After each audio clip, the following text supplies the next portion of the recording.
Hello YouTube, and welcome back to the channel here today. Today we're going to be watching an amount of episodes of Hibike Euphonium Season 3, and we're very excited to be here. Really loving the show at the moment. As always, I'm indecisive, so we're going to do a vibe check on Episode 5. If there's not a lot there, maybe we do Episode 6. If there's enough there in Episode 5, we're just going to analyze Episode 5 and get out of here, that kind of thing. I'm cognizant that you guys are up to Episode 8, I think, at the moment where I'm recording. I know it's weird with Patreon and public and that kind of thing. So I don't have that many episodes to go ahead with at the moment anyway. And I kind of want to time up like I'm going to be watching episode 12 the week it comes out, maybe. I'm imagining it's a 12 episode season. That'd be a good thing to catch up to. So keeping that in mind, if I follow a similar pace to Utena where I do 2 then 1, 2 then 1, then maybe I'll get there. Anyway, I'm sure people will let me know in the future, because the future is always bright. At least that's what the show tells me. Where are my YouTube comments? They're here somewhere. There we go. So last week we watched episodes 3 and 4. Episode 3 going into a little bit more of Kumiko's leadership style and her failings up till now and trying to rectify mistakes of the past and that kind of thing. And a really beautiful scene there with Sally, which I really enjoyed at the very end of the episode. Came together to a pretty cohesive thing. Episode 4 mostly focused on Matomu and his family stuff, and it going a different way than I thought it did, with a pretty open and happy relationship with the grandfather. But there's a lot of baggage there that's kind of, I guess, making Matomu act the way he is, and kind of a beautiful sentiment with him and Midori that I really enjoyed. So yeah, a couple good episodes. Seems like episode 5 we're going into some festival stuff, but we'll get into it. We'll dive into the first comment here from Pencil Sharp. That's my president. Very true. Episode 3 is the debut storyboard for Mei Isai, another young talent developed at KyoAni. She's going to be on episode 8 as well, and she is confirmed to have left the company prior to the release of Encon, KyoAni scheduling. Yeah, it's almost like KyoAni's taking on a little bit of an academy role lately. Like, a lot of talent is coming through there. And it was recently retold to me, I knew it at some point, that they essentially have mentorship programs and that kind of thing, so it's a really good place to get your sea legs, like for sure, especially with the young people there. And then, hey, if KyoAni's scheduling is kind of getting in your way a little bit, then you have a pretty good resume to go somewhere else and do something pretty exciting. So yeah, I mean, storyboarding alone in episode 3 was really good. Loved the pace of it. I loved the kind of frame construction and that kind of stuff, especially towards the end. Again, that Sally scene's really good, and the way it's edited, and we take portions from other things going on at the same time and play it in the same way. Just a good edit, good storyboard across the board. I've been caught up on Boob Joke. Boob Joke, it ties into a season 1 Sunfest uniform thing, and kind of gives some weird characterization to Kumiko in a weird way. Like, hey, in season 1, when she's a first year, she's able to go off and have these fantasy moments about boob jokes and that kind of thing, right? Where she kind of pulls herself out of the fantasy as she needs to kind of stay on task. She needs to lock in a little bit more.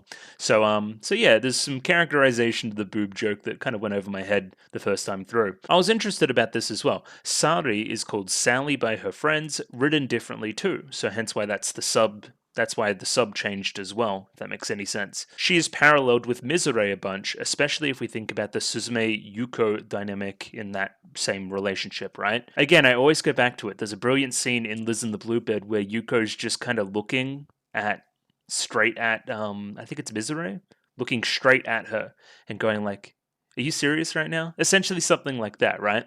And she doesn't pick up on it, but Yuko always like kind of naturally looking out for Mizure, right? And yeah, similar personality-wise as well, Sally and Mizure being a little bit more internal, a little bit more shut away, where Suzume and Yuko are very out there.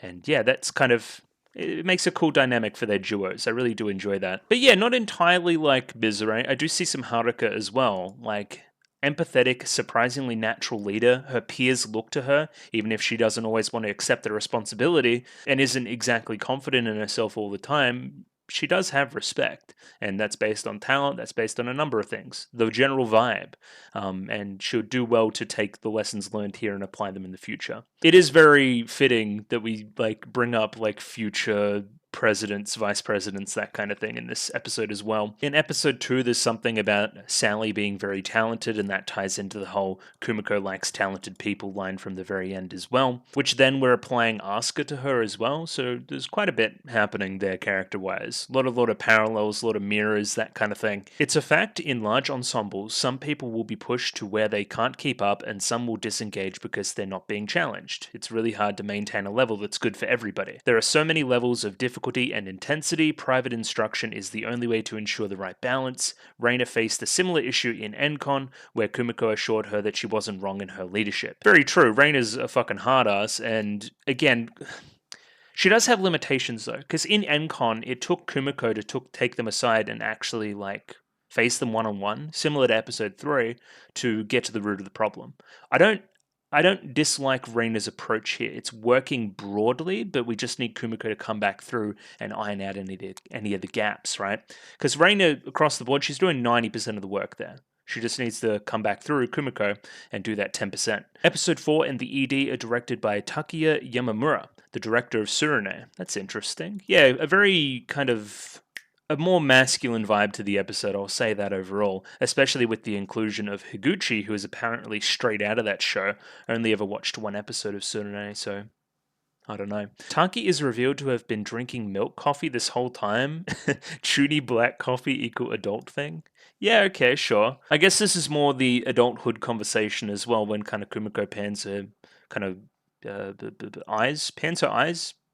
I don't know what I'm saying. She looks at his desk and sees the coffee, as well as the photo, I'm thinking, and thinks about adulthood from that perspective. I do like this too. So Motomu says, I see the president knows everything, but he doesn't know what we know, that she just found out this information and that she's been really stressed about it, right?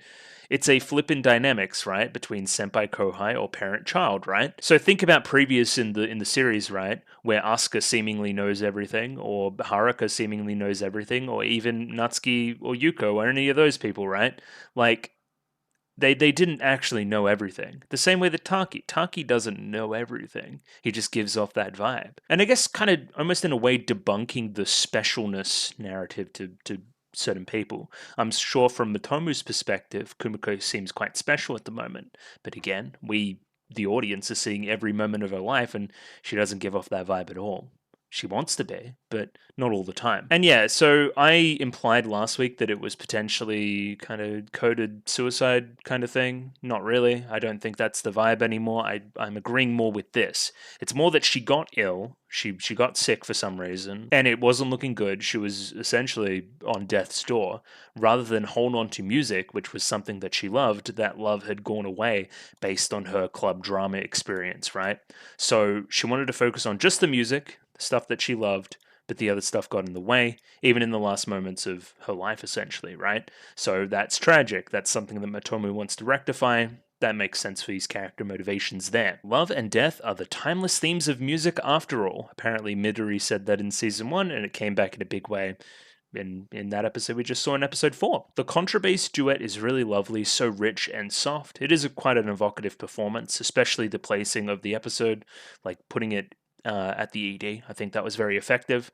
A great note to end the episode out on. And a couple interesting tidbits about the episode titles. So we have triangle syncopation. Syncopation means emphasis on the weak beat / upbeat. Sure. I'll generalize it as the thing that makes a song sound groovy as opposed to straightforward. Okay, so the triangle part I got into in that episode discussion, right? That's pretty obvious. But the syncopation, emphasis on the weak beat or the upbeat, is something that isn't as traditional, that goes a little bit off beat, right? So, and then you've got a triangle, which is a very geometric, straight, like, logical shape. Does that make any sense? Yeah, we're trying to combine different elements of the 3 leaders of the club at the moment and bring out something pretty cool, something groovy, maybe. You know. Episode 4, Etude with You. An etude is a piece of music written to train a skill, not only a practice exercise, but also an artistic piece of music, both at the same time. I'm struggling to see this one as a practice exercise, but also art. Yeah, I guess that fits Motomo as a character as well, wanting to experience the music for the love of the music, all that kind of stuff, right? But also, like at the very end, when doing a pretty clear artistic meaning with the performance as well. Sure. I'll say that. And with that, we'll close out the YouTube comments, of course. As always, if you're a patron, you can access the YouTube comments and I'll read them in that much detail, which is pretty cool. And speaking of Patreon, I'll get up those patrons and we'll give them a shout out, shall we? So, yeah, shout outs to Annie Gregg, Fleur Nightingale, Mickey Babbers, Trails Plus Plus, Adley, Bobbin, Chobo Ribby, Ed, Fruit, Gloriana Tenebrae, Gus N, Heath, Ika, Jarko Jarvinen, Jacob R, Joran, Clem, Nosta, Lou, Max, Mish, Nick, Pencil Sharp 333, Ronlad BNK, Sam1373, Skeleton, Victoria S, Without a Net, Zach, Binshi, Hans Peter, Kelvin Cawthorn, Marsh, Aidan O'Brien, and Shawk. So thank you very much for giving me money. I like money. Money is cool. And with no further stuff, let's jump into episode 5? Yeah, sure, let's do that. A little bit of a preview, like predictions, I guess. It seems like a festival, which is giving me romantic vibes, which is giving me Shuichi. Sure. There's going to be Shuichi Kumiko content. I've kind of been looking out for it ever since the stuff in...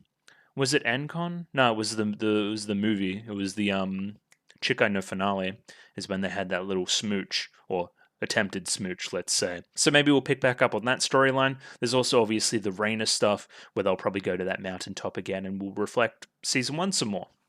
Sounds pretty good.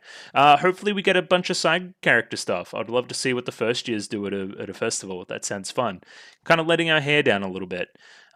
So yeah, sounds cool. All right, I'm getting episode 5 up. I'll see you in a second. Rightio.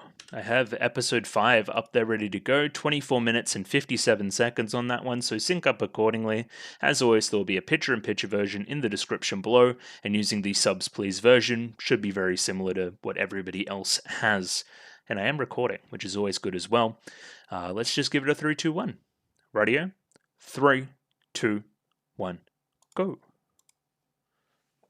It's true, sound euphonium. Azusa is a Chad too. That was a really cute scene at the end there. It's been a while since I've had such a banger like opening that I'm like, oh yeah, I'm like excited now because I get to watch the opening again, right? Like I could go off and watch it on my own, but I don't. I don't know. I don't want to look it up on YouTube and then get a bunch of spoilers. That's normally kind of some training the algorithm type stuff that I do.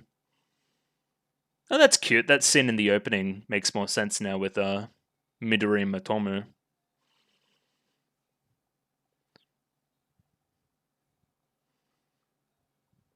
You know in Chikai how we got a cameo from Asuka and the gang?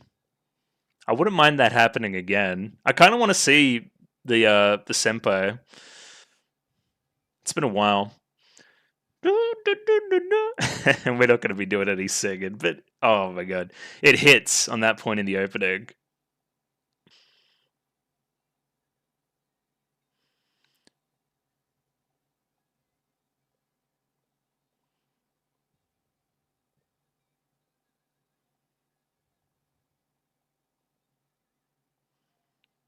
Is that Shuichi's fat ass in the crowd there?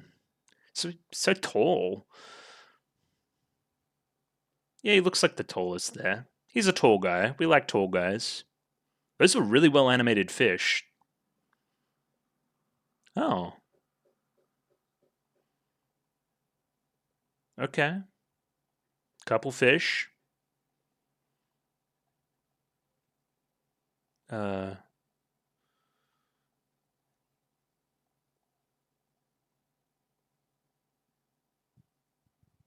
Oh. Yeah, that's funny. The TV sold her out. Oh.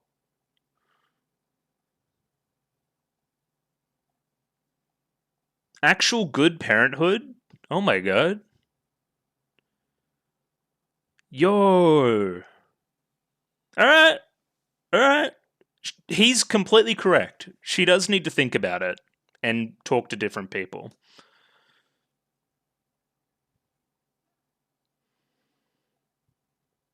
Everybody is feeling the same pressure. Yeah. How about music school with me?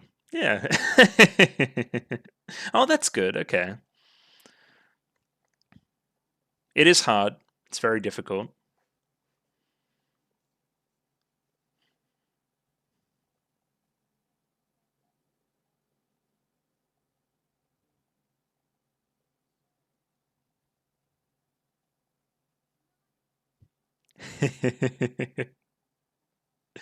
I've had no dreams.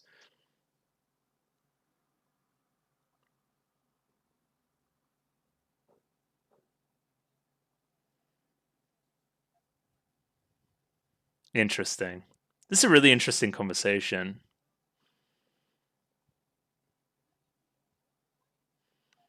Well, you're just a bit impenetrable in that regard, Raina. It's not everybody's experience. Oh, yeah, auditions again.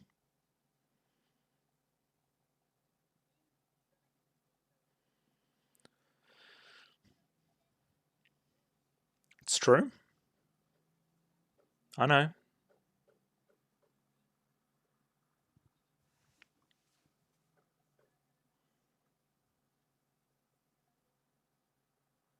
That's probably not great either.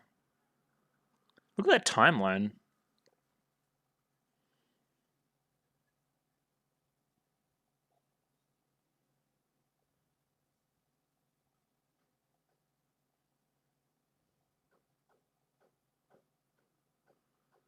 Okay. Okay. Mm-hmm. The definition of insanity.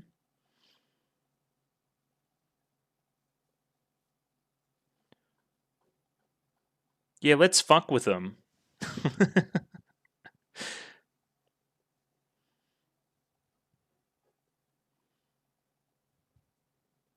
Ooh, that's a lot of work.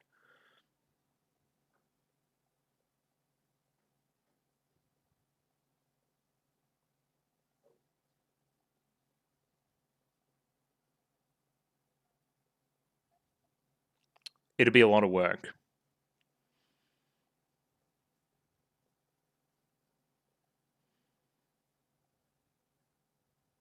Okay. Thanks, Dad.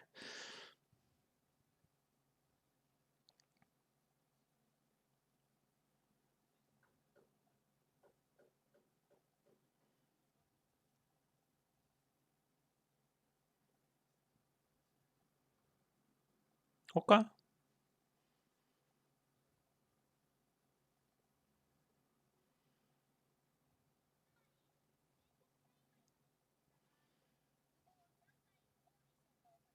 She's getting better at the public speaking thing.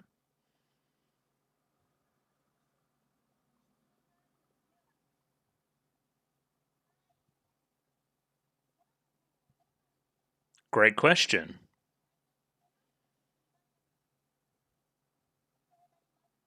Whoa. That's the idea.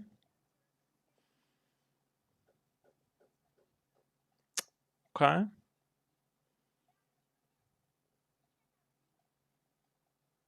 An absolute meritocracy.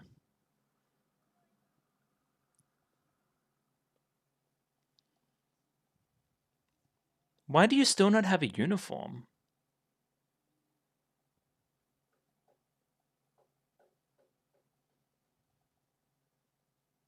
I see. Okay, and that's going into more of her previous drama that we'll get into. Was the tongue click? Hello?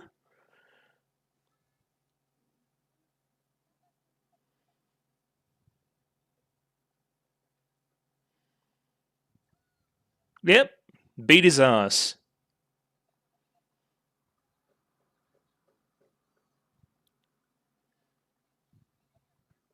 It's good.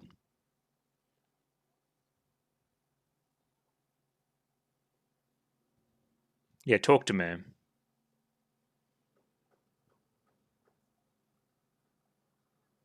That's a really bad way to look at it. Hmm.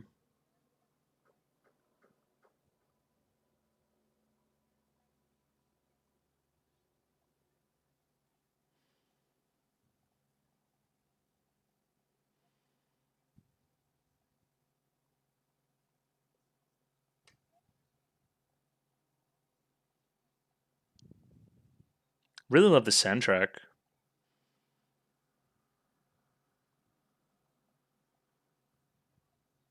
Yeah, it's very similar to Kanade.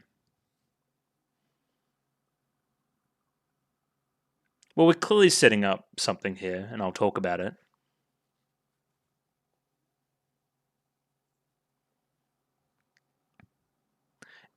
There's only one reason why you write in that there's multiple auditions into the script. Oh, there's going to be a... Okay, that adds more drama. I like that too. Okay.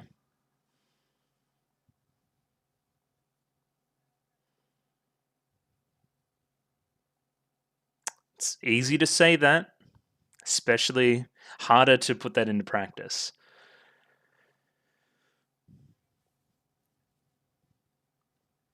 Where's my festival?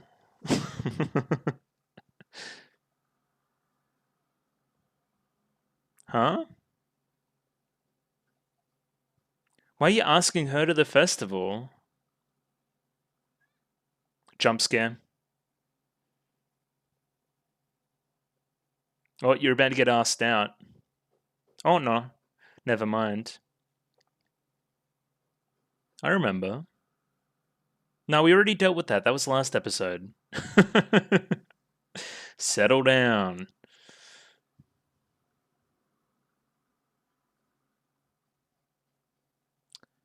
Why not invite me? Oh,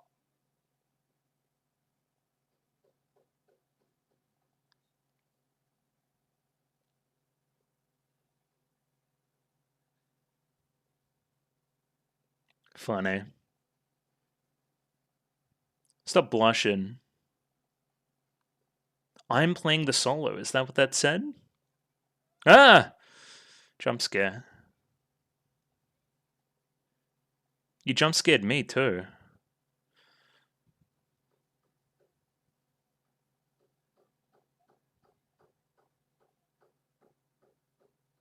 Somebody's hammering upstairs or something, which is no good.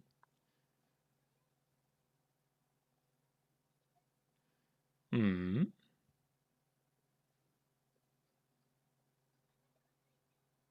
Oh, very soon.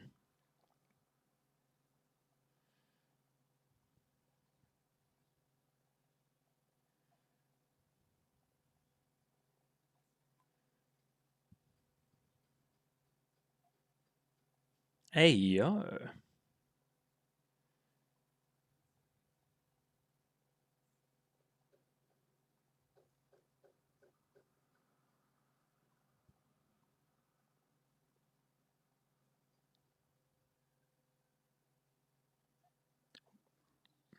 What do you mean by that?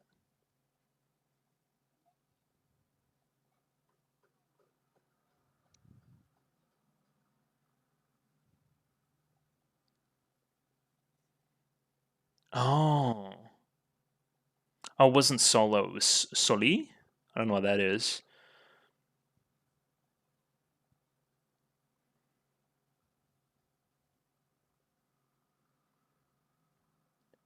Kumiko, you're being strange. I don't know what to tell you. Oh, the sky there looks awesome.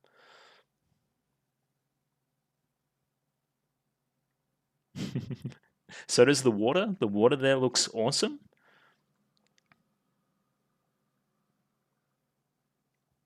She's very good. Soli. There you go.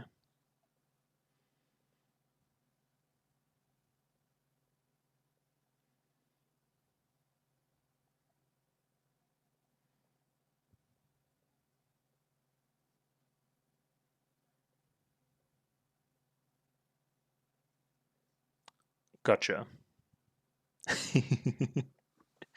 Come on. Which one are you first?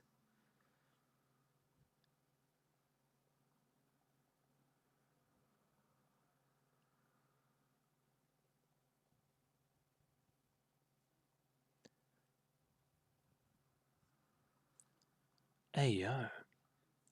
They were both trying to nonchalant each other. That's crazy.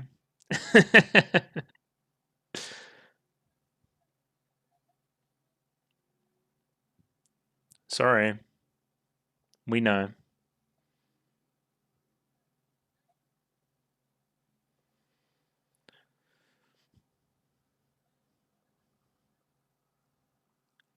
I would never say that Kumiko is lazy.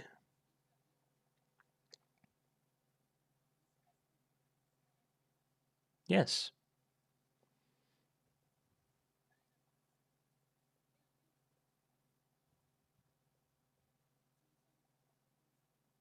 Interesting question.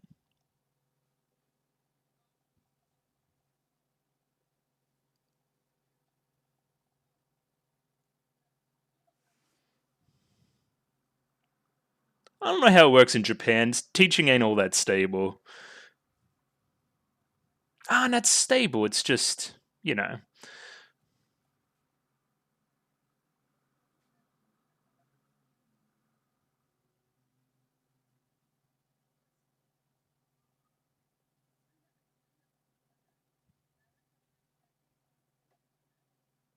Interesting.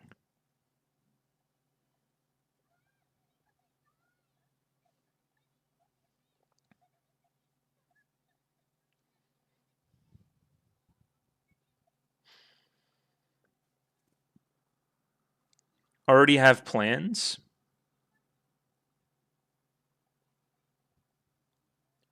Okay. It's a cool camera. I hope we see some of those photos.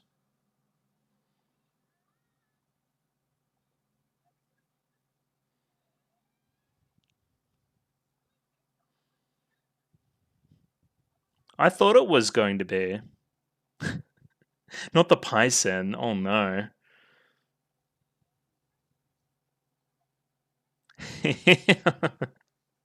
Oh.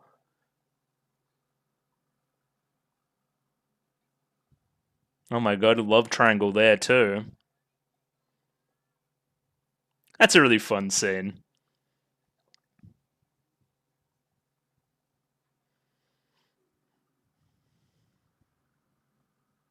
Oh. Hey yo.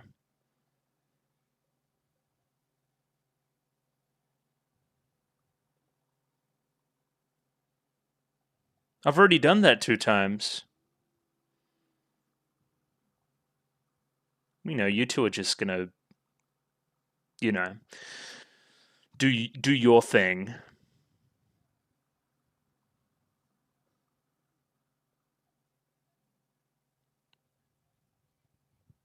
Oh my god.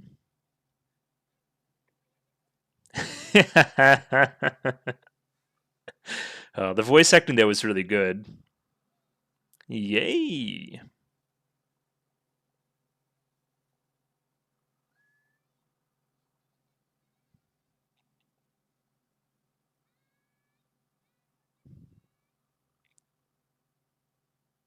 Oh.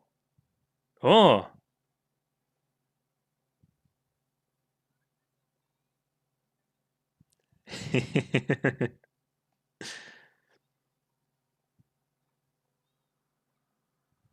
You two are funny. That was a bit. Hey, keeping an eye on it. Hey, yo. Okay, now it's good. Okay, we're fine. Look at her room. She's rich as fuck.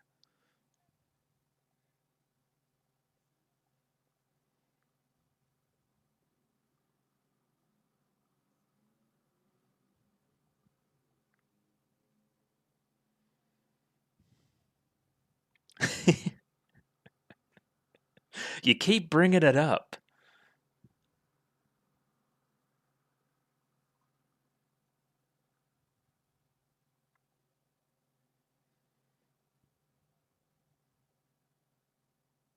Not entirely.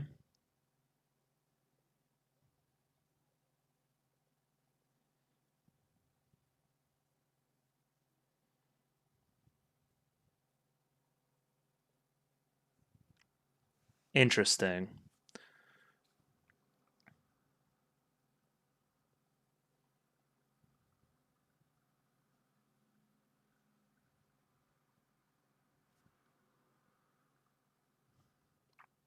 True.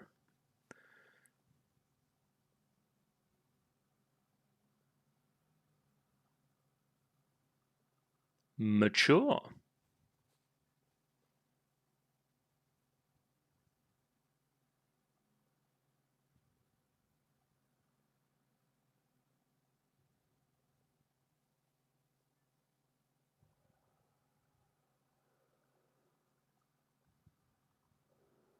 Oh. Okay. True. Hitotose.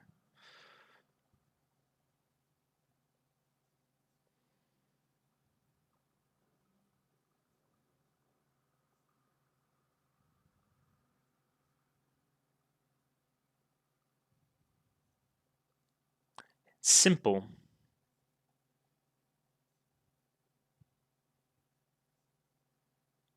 Okay. Thank you for explaining the pieces of metaphor. I like that. Studio?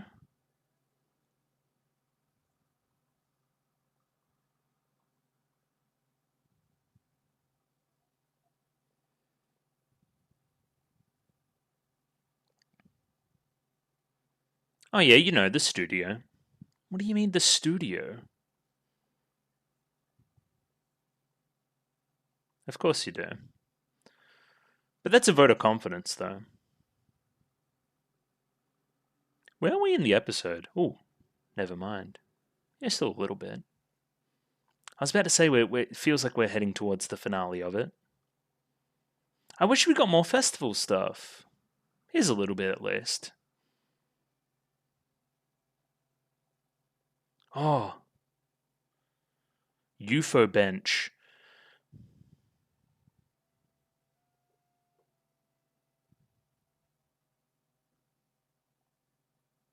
Oh,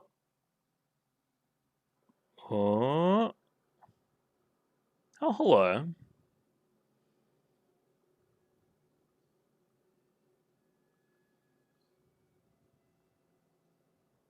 Cool. Thoughts? Mama Kuroe?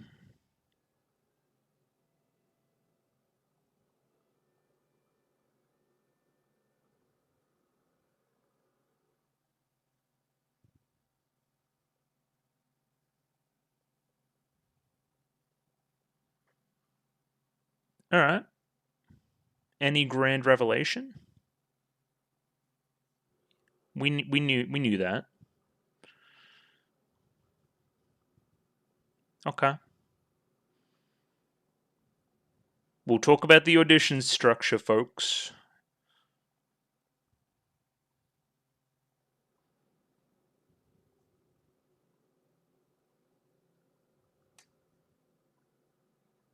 Why would it not be okay?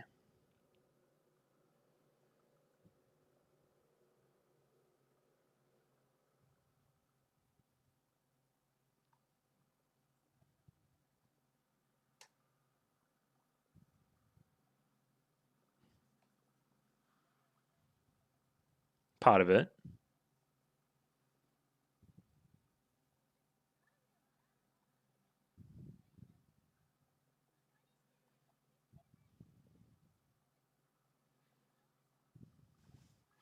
Kiss, kiss, kiss.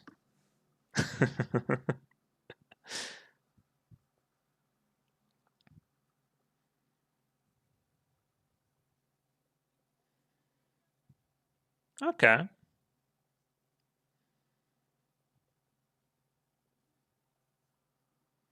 Sure. This reminds me of Symphogear.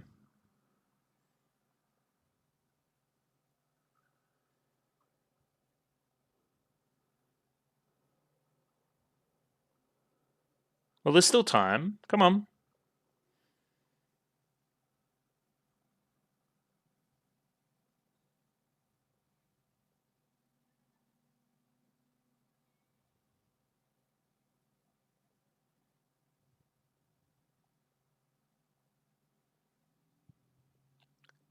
And there's 3 of them. Hey, yo. And auditions. Cool. And credits. Should I just talk about it now? Sure. There's only one reason why you change the audition structure, right? And that's because Kumiko is going to fail an audition. They'll probably decide to go in with 2 UFOs. There's really, really strict competition. Or at least if she doesn't miss, she'll miss the Soli or whatever with Reina. And of course, now we've had all that set up to how important that is, especially for that relationship and how it goes forward. It's going to be very disappointing when she doesn't get the part. It'll cause her to double down. Getting that part will be a representation of her wanting to be with Reina as well. There's a lot going on there. And yeah, that's predictable. But just because it's predictable doesn't mean it's bad. I think that's a good kind of place for the drama to go. And especially along with that, diving into it like immediately ties into Mayu's stuff as well about causing drama based on auditions. And again, seems like she's got a lot of Kanade going on in, hey, yeah, we did this once. It worked great. But what happened when we did that same thing and we got a bad result? And then people start to blame other people, and that's how Kanade was, and that's how Mayu is now. So, sure. I'm still deciding whether to do 6. I think I will. Yeah, we'll get episode 6 up. We'll do those 2 back to back. I'll probably come back tomorrow and do a little bit of analysis on the 2 episodes. But yeah, that episode was quite good. I enjoyed that. I'll get up 6 now. Radio, same deal as always. Episode 6 up there, ready to go. 24 minutes and 57 seconds on this one. Picture-in-picture, subs please version. And yeah, let's dive in. Radio, 3, 2, 1, go. I am recording as well. True.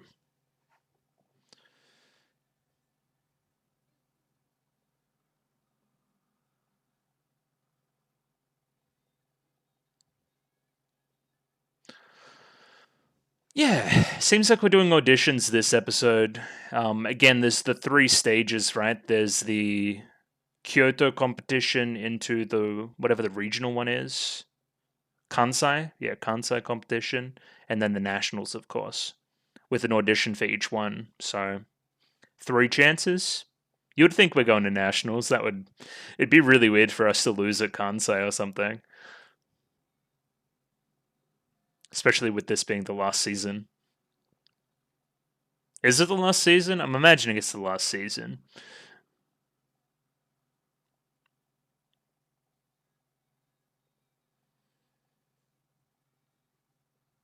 And of course, we're linking the musical piece Hitatose into this as well with that particular soli, and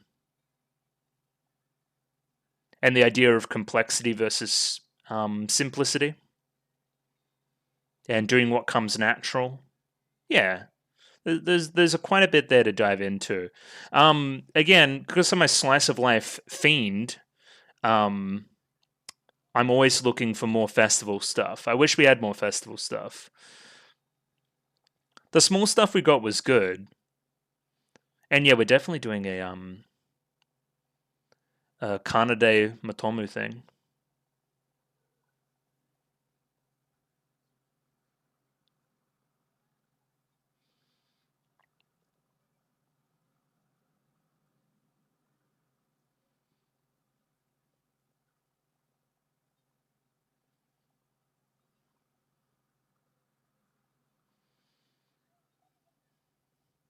Oh, nice school trip.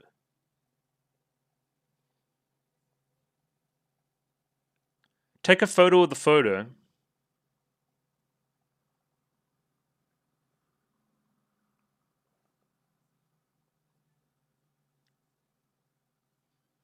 Okay. We're into our new uniforms now, which is nice. So she's at least wearing the same uniform. The summer one. I guess it is June. They did say it was June. True.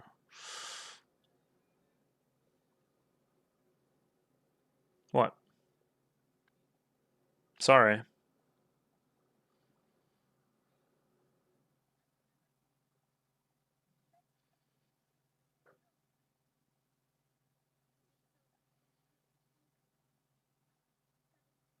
Okay.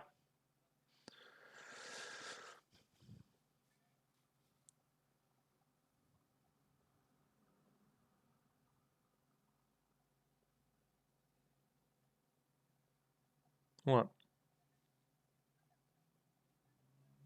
What are you talking about?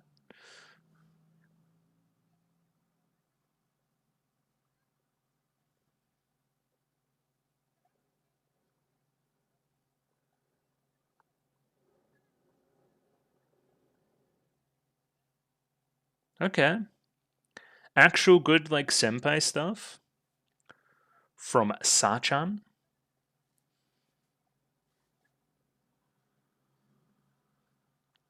What a hero.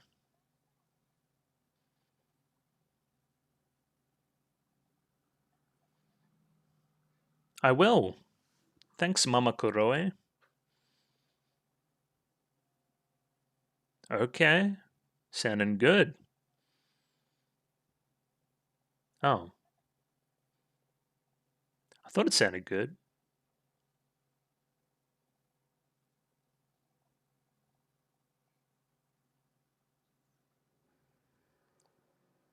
Anime?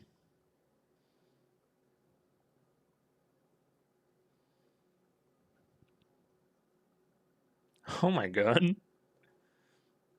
I've heard that one before. Oh, of course. Hey, yo.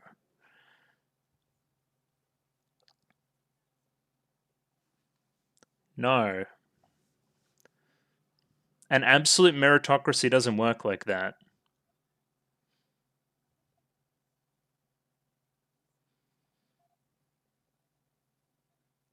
That's how this shit works. I'm fully prepared for how this shit works. Oh, the spin. I like that too.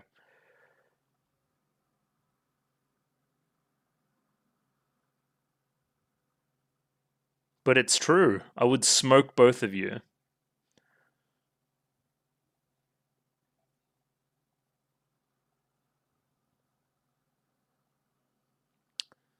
Potentially it's based on some kind of backstory.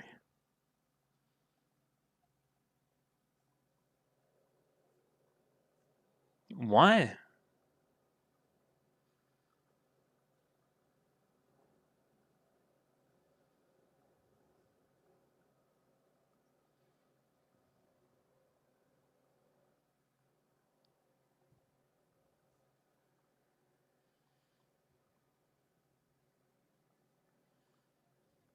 Correct.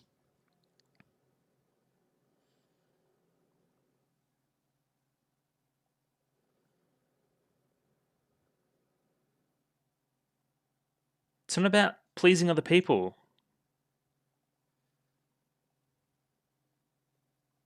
Hmm. Alright, she kind of laid an egg there.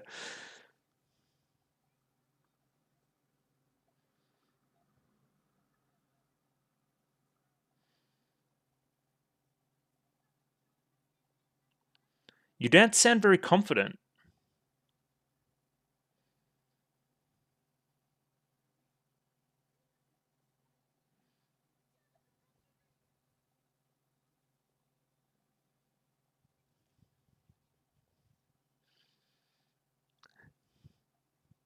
I remember.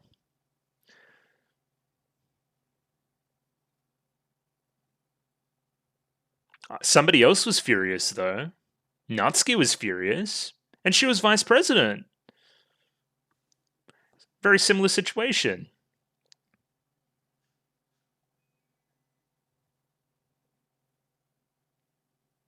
Oh, Are we gonna force Reina into a Yuko role? That's crazy.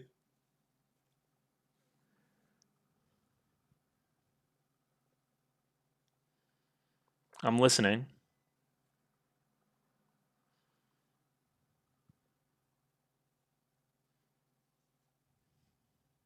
Yes, ma'am.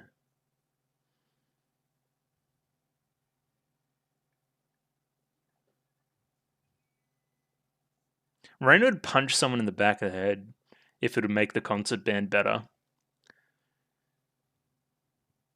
Hello? Oh, really? Yeah, it is very windy.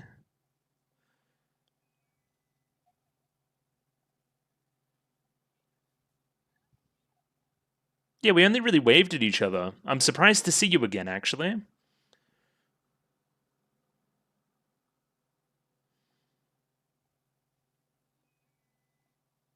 Not as much as I would have thought.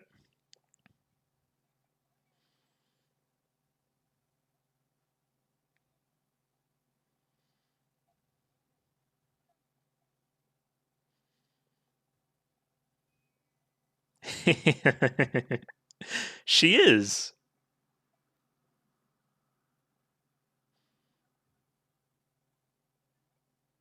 Interesting.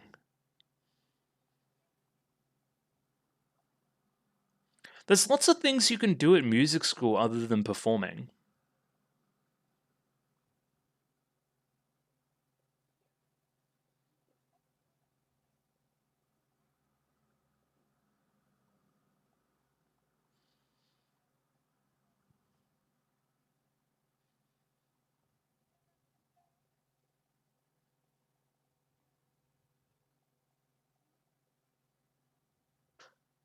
Hmm.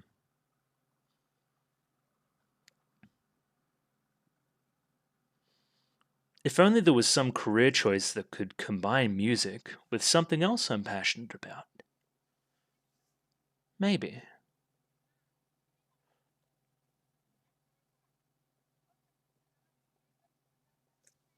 Hey, that's a vote of confidence, especially from a pretty much a third party. Oh, and now we're auditioning. Okay, sure. What?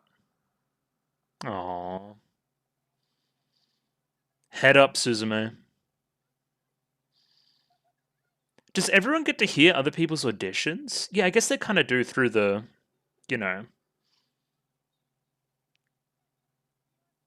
Oh, the effect on the eyes there is really fun. Give her a hug.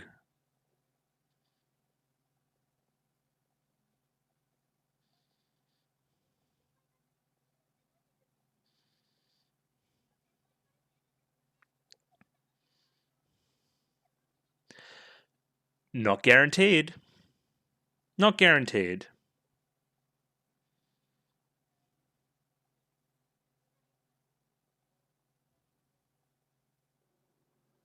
Again, I can't tell you how this person is going.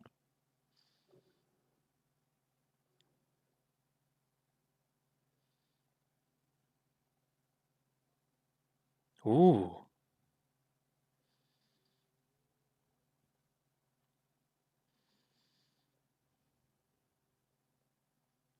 We took 3 last year.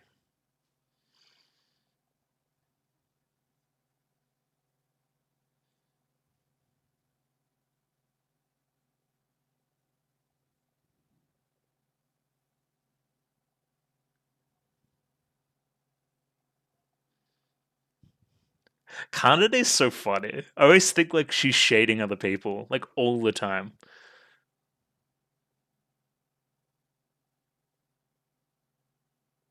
Alright.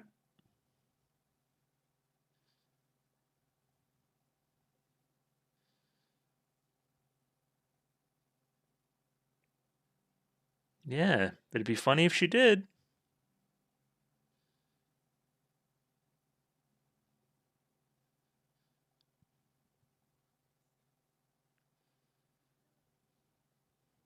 Okay, she tried her hardest. Sure.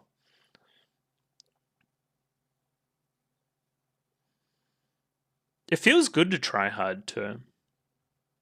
and like do something. Just a feel good thing. That's good. That's what this is all about. Competition.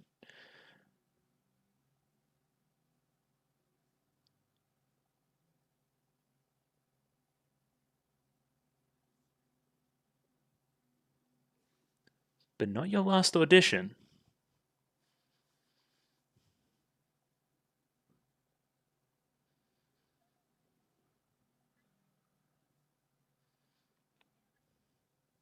Yep. Here come the results. Oh, it's nerve-wracking. We want to hear who's in. All right. This will be interesting.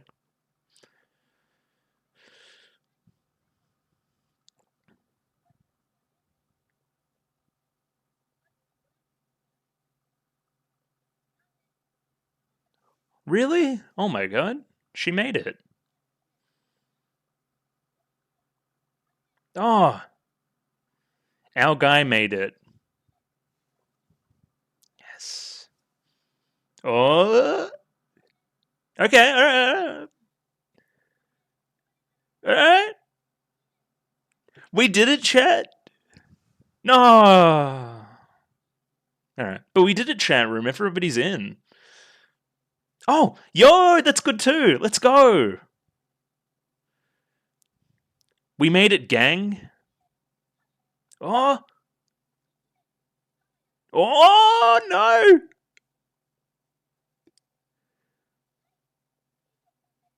Oh, shit. That's drama.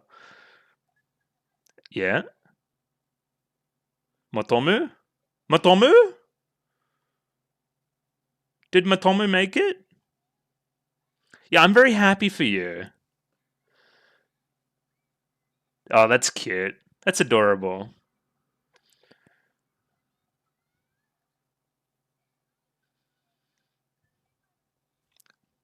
Now, this is great, but, you know, the other side of it. Aww.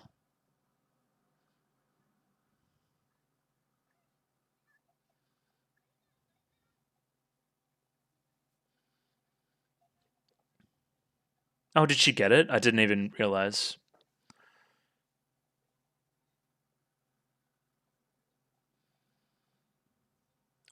What? What? What a crazy thing to say.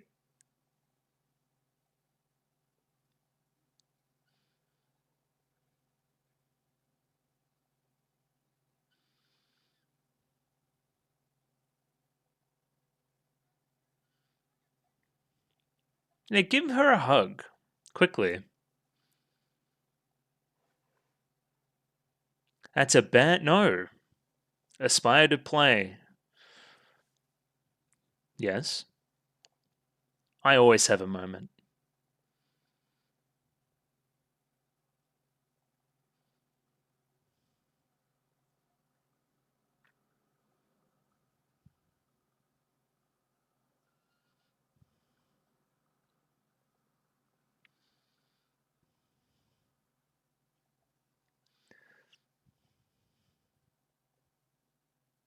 Yeah, why'd you say that?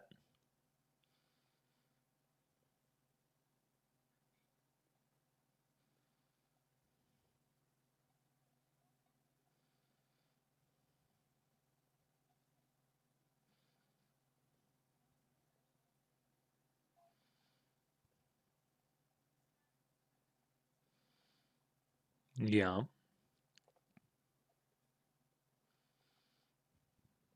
Doesn't seem like she is. Hmm. Okay. But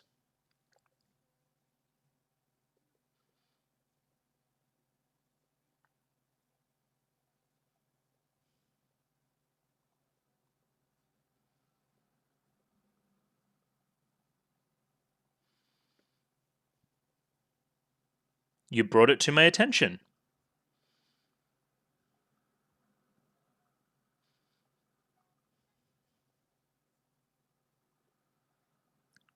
Kumiko's just hidden sixes this whole like season. She's just saying the right things.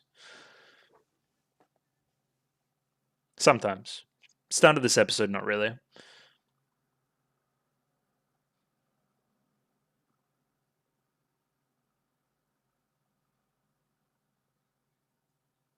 I'm very surprised that all the UFOs made it. That implies we're going to do the opposite later on, which is mega drama. Oh, cute.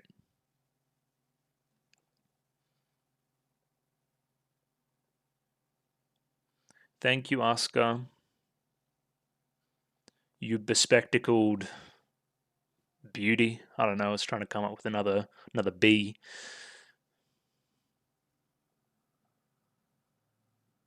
Oh, jump scare. Hello.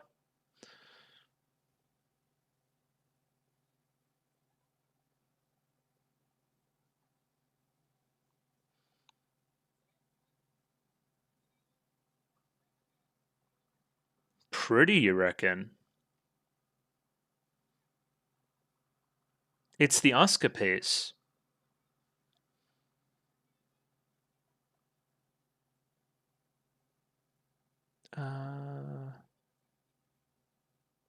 Why not tell her? Yeah, somebody. Yes. Somebody that also plays a silver euphonium.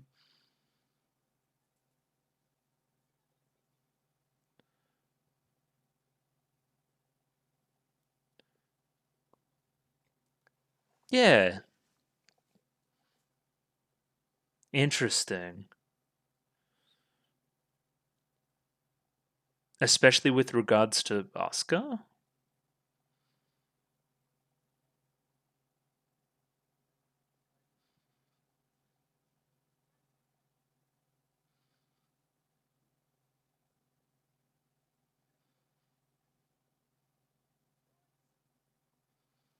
What? What? What?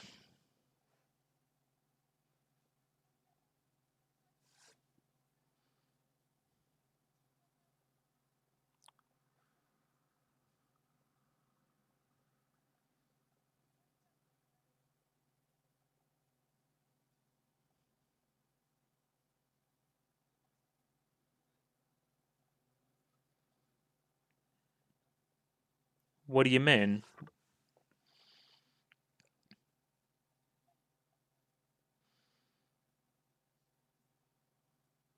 Okay.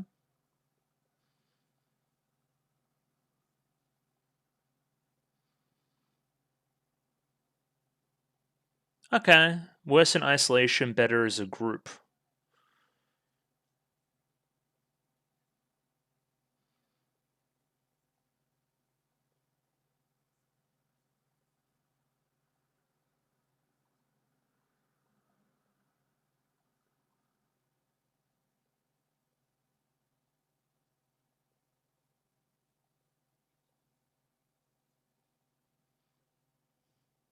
You're taking us there too.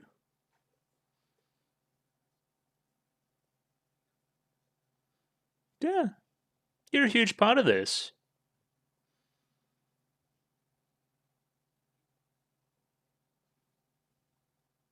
I mean, me too, but I'm just worried there's going to be drama there.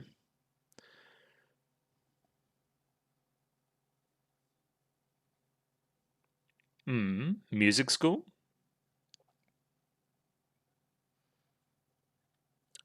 Dodge the question.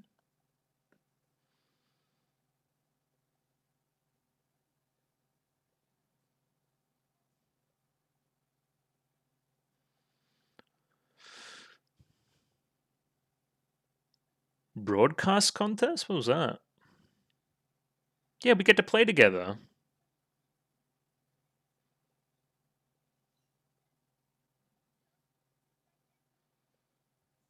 Yeah.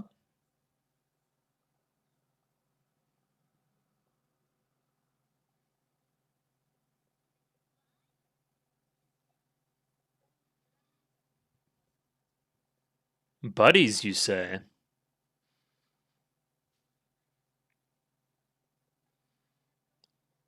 Okay, and we're doing Kansai now.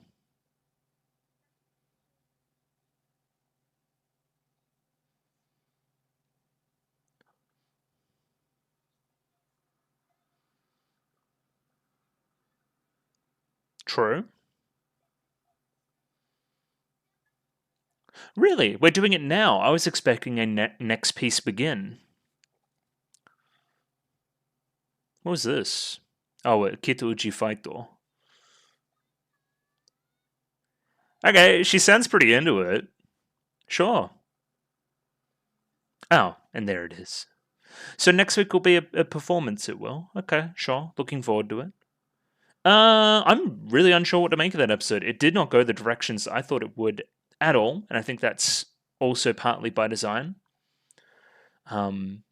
We set up an expectation and then we subvert it, but also with the knowledge that that kind of expectation could be made reality in the future. We're heavily, heavily setting up this solely to the point where it would almost be negligent writing to not do anything with it with regards to Mayu. Especially relating Mayu to Asuka and special people and blah, blah, blah, all that kind of shit, right?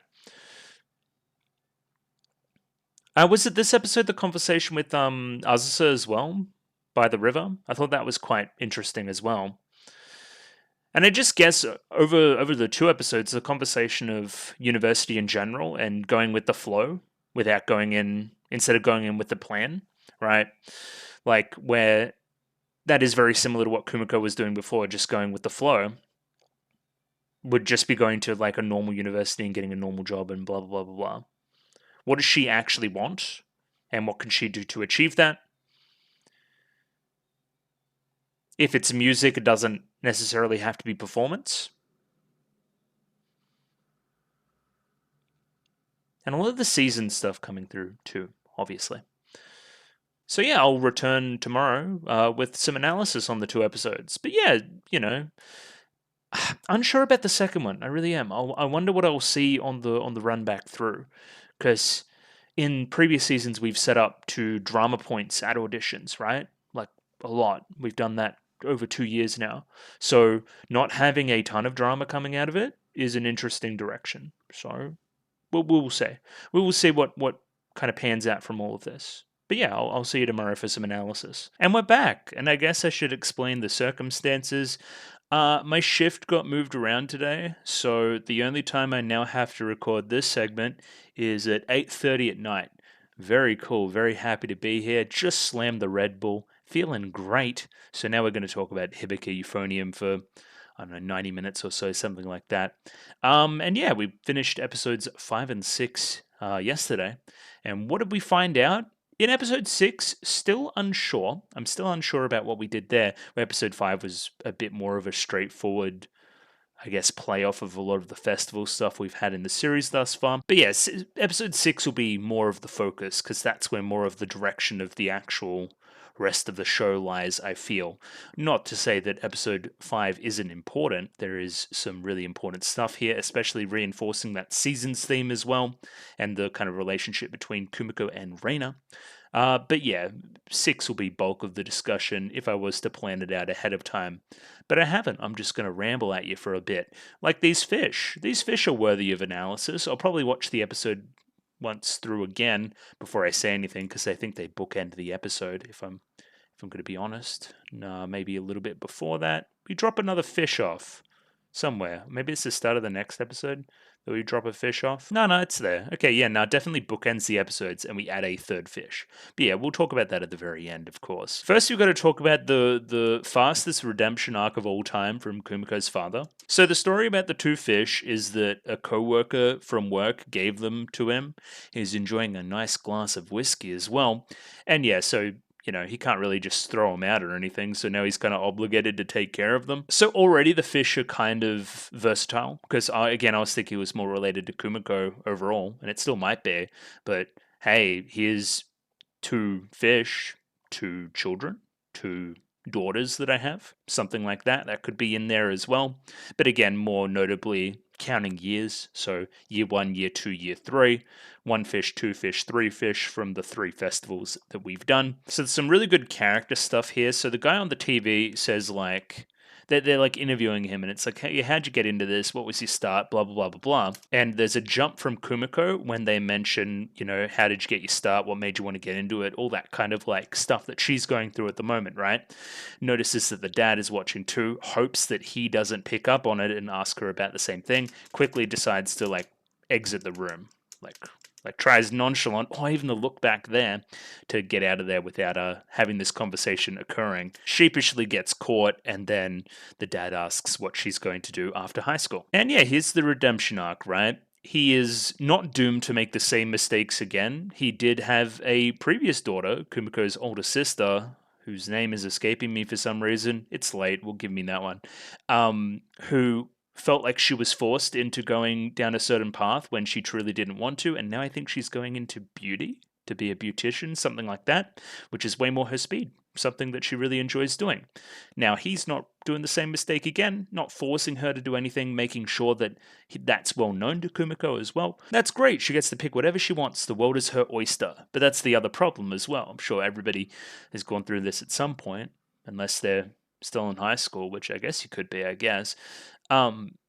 You know, the world is my oyster. I can pick anything I want. And that's the trouble. I can pick anything I want. And it's an important decision. There's also some nice stuff there. I noticed 2 roses on the table as well. Again, 2 sisters. Quite a bit of stuff coming through there. Kumiko always represented by spring, and with the sakura blossoms as well. So the episode was called Twilight something? Twilight for 2. Yeah, sure, that fits. And yeah, we quickly start talking about career plans again. Seems like Tsubame's off to a public college. Hazuki hasn't decided, and we have this conversation with Reina again. At every possible opportunity, Reina is bringing up music school. Hey, Kumiko, you should do music school. It's kind of a faux reveal in the end of the episode that essentially she keeps suggesting this because she wants to keep being around Kumiko. It's less about her being suited to music school and more, I don't want to not be with Kumiko. Which, you know, again, the shippers can read into that however they want. I relate a lot with Kumiko here. I was never the type of person to imagine myself in a working environment, and maybe that explains a lot of things as well. So yeah, I'm relating to her on that, as well as like not really having a dream per se, like something that I want to go out and pursue as a career. Like, yeah, there's nothing that's that important to me in that realm, right? Makes it hard to make these big decisions, especially at like 17, 18 years old. And again, compared to Reina, who seems like somebody that's been thinking about this for a long time and had a goal in mind for a long time around music, it seems kind of frustrating. Again, I really like some of this stuff from Kumiko getting across that. Really strong episode character animation-wise thus far. Like, Reina's not the right person to ask here. Again, Reina's special. Reina knows what she wants.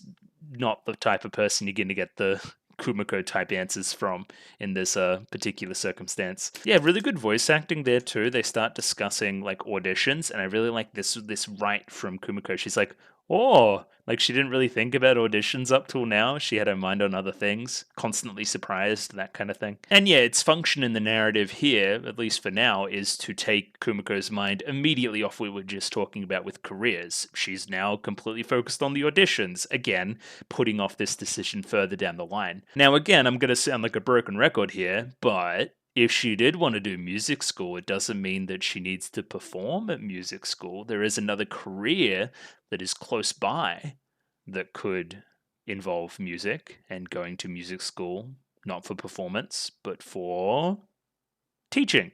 Teaching. She should be a music teacher. This seems very obviously where the show is going. Again, this season's been really good at kind of peeling back the curtain of what everybody else would have been doing whilst we were doing other stuff, right? So again, Haruka, Asuka doing stuff like this, fucking Natsuki, Yuko doing stuff like this. Now they're doing stuff like this. It's just cool. It kind of backfills a lot of what was going on before. And I guess I shouldn't pause on this too much because it changes, right? Essentially, like... Also, is this mistranslated, or is the Kyoto competition after the Kansai competition? I would have thought that Kansai would have been second, because Kansai is the region and Kyoto is the city. Anyway, I digress.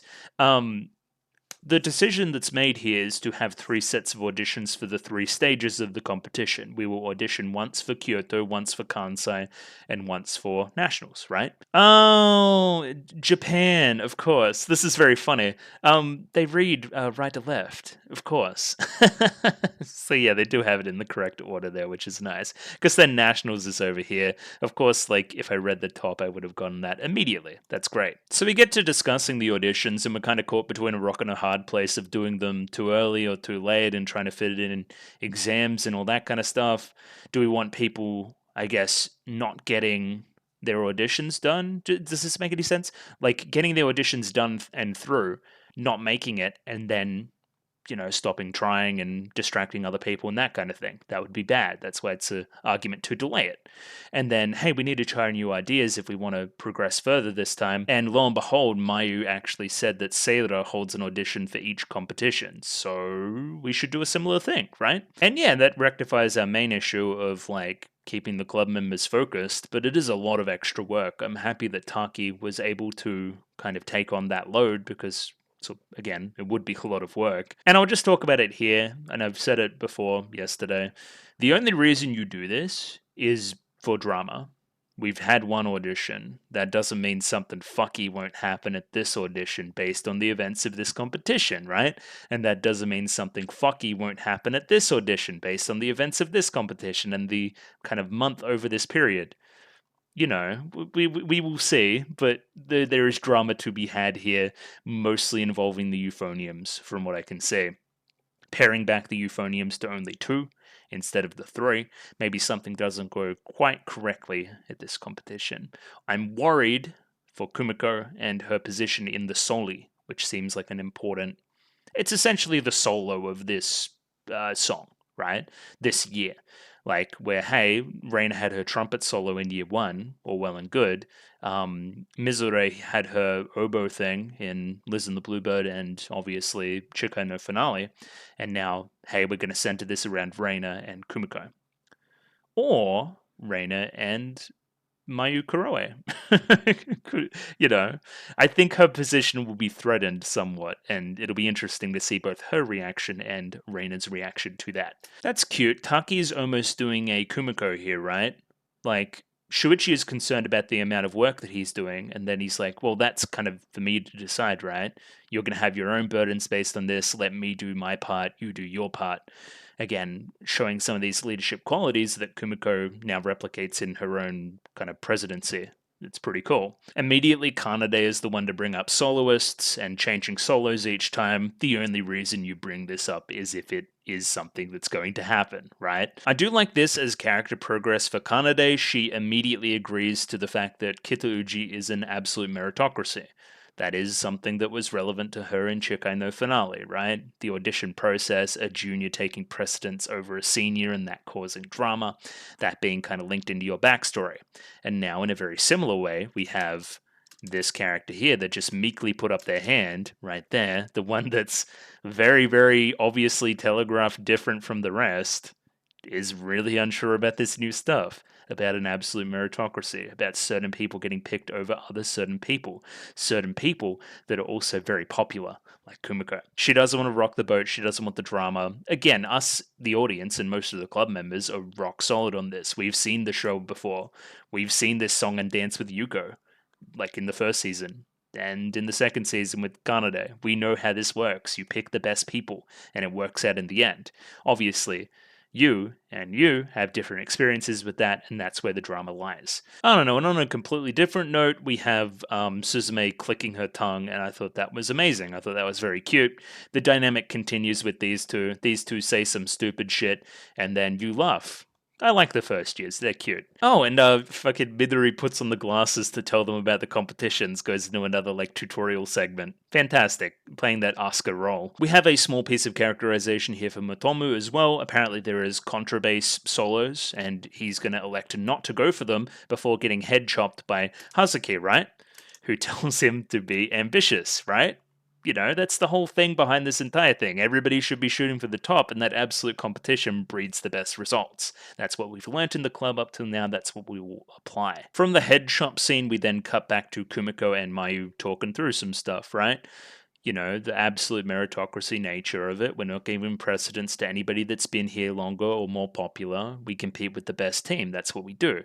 We pair this with a really beautiful arrangement in the instrumentation, which makes this feel very sincere. Even if, again, there's no closure here yet, and there will be more drama here. There just has to be. So, despite the music's best efforts and everything, I don't think there's any change here yet. Something still needs to happen. Again, I'll keep saying it. It's a good conflict because it puts Kumiko's two sides at odds. Her side of picking the best thing for the club and her personal growth journey, her personal being better at playing the instrument, wanting to be special, all that kind of stuff that is personified in Reina, right? The thing that you're aspiring to be from the very start of the show is now put at odds with your own leadership and the things that you're saying right now. There will come a time when you are not selected for something and Mayu is, and you will have to pick a side. You will have to be all sour grapes about it based on wanting to be the best. Or you're going to have to stick up and just deal with it because that's the best thing for the competition at this point. And again, it gets especially spicy with Reina because there's all that friendship stuff there as well. So yeah, again, that's clearly the direction we're going, I think. Yeah, as we explain right here, Kosaka Senpai is very important in this process as well. Yeah, Kanade tries to be the devil there and, really get at Kumiko by mentioning Reina, and then Kumiko's like, stop being yourself, and then walks away. To which Kanade says, fine, sure, I'll stop being the devil for a moment. Quickly after that, we break off into kind of solo practicing time. Kumiko's going to go to her corner, but before that, she catches a little bit from some of those students in the trumpeting section, right? Apparently, they tried to ask Reina to the festival, like as the group of trumpets, but she said no. And they think it's because she has entrance exams coming up or something. We know that Kumiko's thinking that it may be because they're going to see each other at the festival again. It's become kind of a tradition. Shuichi shows up as well, which the timing's fantastic and works as a bit of a jump scare for Kumiko, which is great. And yeah, you think you know where this is going based on the scene we just saw, right? You think that Shuichi's going to ask her to the festival, right? But that's not what happens. They've still got their little agreement, remember? Not until everything's over are they going to do anything. Instead, it was a way more team-based thing. Instead of a personal thing, it's what's best for the club. Let's try and invite Motomu out to the festival and that kind of thing, especially after all the stuff he went through at Sunfest. Sounds like a great idea. In retrospect here, Shuichi's actions are really obviously in contrast to Kumiko's. Shuichi is taking one for the team, not seeking out a date essentially with Kumiko and going and making the club better as a whole, investigating issues, including people that could have been alienated and ostracized and that kind of thing, and making the club feel better. When presented with the same opportunity, Kumiko denies Mayu and goes off with Reina. Was this the correct decision? Most probably not. So yeah, just a fun bit of contrast there, because again, Mayu's about to be the person that walks in and expresses this. Direct contrast. Yeah, I feel like there is an expectation here that Shuichi would have asked her out, but he didn't, right? And I think Kumiko recognizes this as well. Even calling him Shuichi, like that, looking like that. You're telling me you wouldn't say yes to that? Anyway, whatever, I'm talking shit. I'm off the Red Bull. Now, in a very interesting turn of editing, after Shuichi walks away, we have Kumiko right about to get into practice, right about to focus on her own playing for once, right?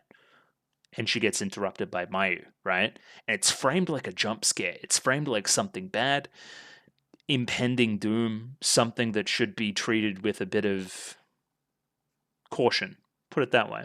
And again, I'm pretty sure something's coming here, and the editing gets that across in a pretty cool way. Again, really cognizant of the space as well. I don't like anybody in my corner. I don't want anybody in my alone time when I practice, when I try my hardest. This is my spot. Why are you here? And also on a flip on the Shuichi stuff, I'm pretty sure she's just about to ask her to the festival, right? Yeah, what's the festival? Should we go together? That kind of vibe, right? And again, this is great. This is more of what I was talking about. It puts Kumiko, as president, directly at odds with her relationship with with Reina. The presidential thing to do, the best thing for the overall group and the dynamic would be to go with Mayu, would be to ingratiate her into the group and make sure that she feels welcome and all this kind of stuff. Instead, she goes off and she has a fantastic time with Reina, right? but was that the correct thing to do? The most correct, right? It had its advantages, sure, going and seeing Raina's house, learning a bunch of stuff, focusing more, that kind of thing, right? But I think it may have also sowed the seeds for a conflict that may rear its ugly head in the future. The lighting here is also fantastic. We see Kumiko walk out of the darkness into the light, leaving Mayu in the dark. You know, I'm going to walk off to my old radiant thing over here while I'm going to leave you in the corner. And of course, the direct question, you know, do you have somebody to go with? Would you like to go together? At this point, Kumiko does not have somebody to go with her. At this point. But she is pretty sure that, based on that little thing she overheard from the trumpeteers, that Raina is available. And yeah, the character stuff here is brilliant. It really, really is. There's a small, like, look down here from Kumiko, right? Like, see that in the eyes? Just very small bit of hesitation, and then the lie. The turn of the body as well, away from Mayu. Yeah, and she doesn't even realize it. It's very Kumiko. She just out and says it before even thinking about it. I'd just gone and lied. Why did I do that? I can't even think why I did that. To further emphasize, I guess, the contrast in the scene between Raina and Mayu, we have Mayu and Kumiko playing the soli, playing that part with two euphoniums, and Raina hearing it, right? Hearing the two practicing that part. Maybe this is part of what motivates Raina in this next scene to do what she does and actually invite her out. There's also a small scene here where Kumiko is talking to herself, where she's just really praising Mayu's playing. By all accounts, it's really good. You know, she comes from a good school. We heard it playing that one day in the first episode. She's clearly a good player. Even lying about hearing it is a really weird thing from Raina as well, because we know that she heard it, and then she's like, oh yeah, some underclassmen were talking about it. That's not what happened. Yeah, it's really cute, actually. And again, these two are just really cute here. Obviously, just like PiP Link's first on inviting each other to the festival. A lot of shifty eyes, that kind of thing. The cutaway, the focus on the washing of their hands, and then Raina's the first to blink. Yeah, do you have any plans? That kind of thing, right? And yeah, instead of inviting, I think most of the audience here at this point would have been in the same spot as me. We're going back up to the top of the mountain again. We're going to do another mountain climb. It's going to be another big, glorious scene. We opt for something different here, and I actually think it's a great choice. We go to Raina's place. Not her place, like her, you know, her place on the festival and that kind of thing, right? Where she goes on the festival night, her actual place, the place where she doesn't take anybody else. It's another step closer, internal to her. The place where she fucking lives and her family and stuff. That's pretty cool. I think it shows a lot of restraint. There's a lot of love for the mountaintop festival scenes between these two, between, again, season 1 and Chikai no Finale. They're two of the best scenes in those movies, or you know what I mean, in those two pieces of the story. And it shows restraint to not take us there again, just off name recognition and value. We do something else. I think that's neat. After the ad break, we cut back in, and Michi-sensei is talking with Kumiko about her career plan, which she hasn't filled out. Don't use indecision as an excuse to be lazy, she says. Kumiko needs to think about this shit. And a very interesting question here from Kumiko in response. After getting handed kind of the pamphlet for the college, she goes, why did you decide to become a teacher, right? Because I wanted a stable job, I suppose. Now, don't know if you know much about the Australian teaching industry, but they are chronically underpaid. Chronically, all the time. They basically strike all the time too. It's pretty terrible. You can't get good quality teachers in this country. It's a problem. So hearing this was kind of a chuckle to me, based on my personal circumstances. I do like how the tone of the interview starts very serious, very teacher-student, and then becomes relaxed after Kumiko asks a question, actually tries to find out more about her, right? There's a balance to strike between overthinking and underthinking this, right? You shouldn't get caught up in a tizzy about making everything perfect, but you should have some kind of broad goal in mind at least. And Kumiko says this, and it's like, well, hey, that doesn't sound like something that somebody with no plan would say, so Kumiko, you must be kind of on the right track, at least a little bit. Straight out of that interview, we have the first years jumping the fuck out of us, and hey, are you going to the festival? Festival. They're all very excited. I actually live for this kind of thing, building off their youthful exuberance. Very, very cool. Ooh, we get to talk about Mayu some more. She's one of my favorites to talk about. This is great. Let's talk about Mayu's camera. She's always taking the pictures, which means she's never in any of the memories. It's a purposeful separation of herself from the rest of the group.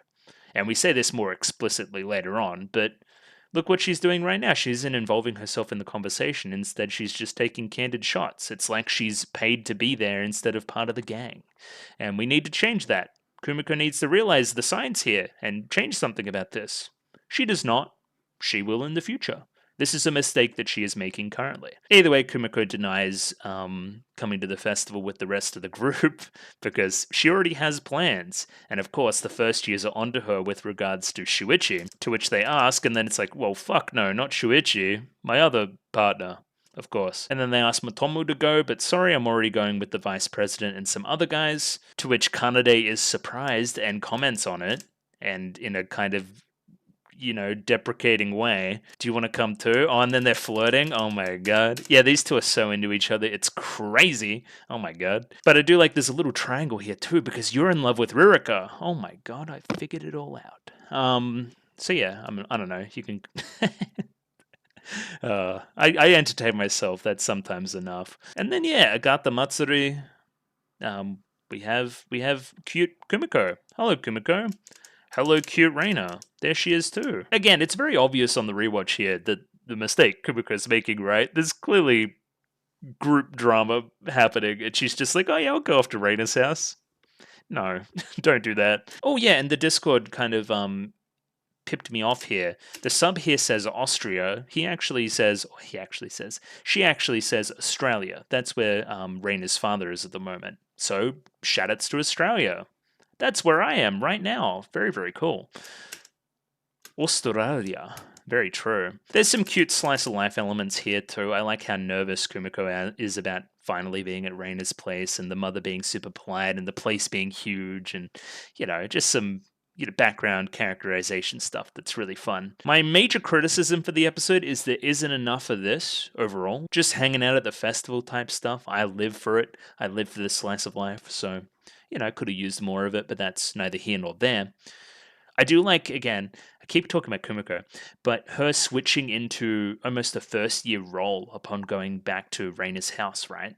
Like, this is who I was in the first year. I'm quiet. I'm nervous and kind of dorky and that kind of thing, right? She feels a little bit more in that regard. Where again, she would feel a little bit more of a leadership role if she went to the festival instead. Now, there's some weird stuff with Motomu here. Motomu is standing away from Midori, and then, first we have this moment here, which is season 1 stuff. Remember when they went on a little date, and then Shuichi clearly liked Kumiko, so didn't dump Hazuki, but basically told her no to her confession. And then from that, Hazuki notices that Shuichi's looking for Kumiko, and then, it becomes a little bit awkward. Yeah, this is what I wanted to talk about. Why are you standing so close, big dog, and look like you're kind of nervous? There's that look there, which is a POV shot at her, and then you look kind of flustered about it. Is that just sister shit still, or is it something else?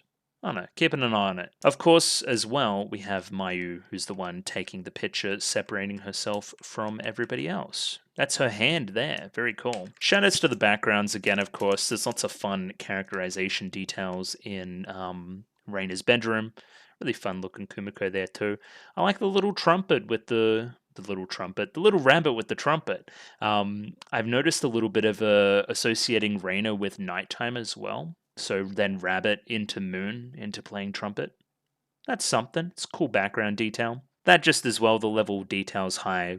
It seems like the room of somebody like Reina. I've said it a million times. Bedrooms are a great view into character. Contrast this bedroom here with Kumiko's bedroom, and you'll see a lot of cool stuff, right?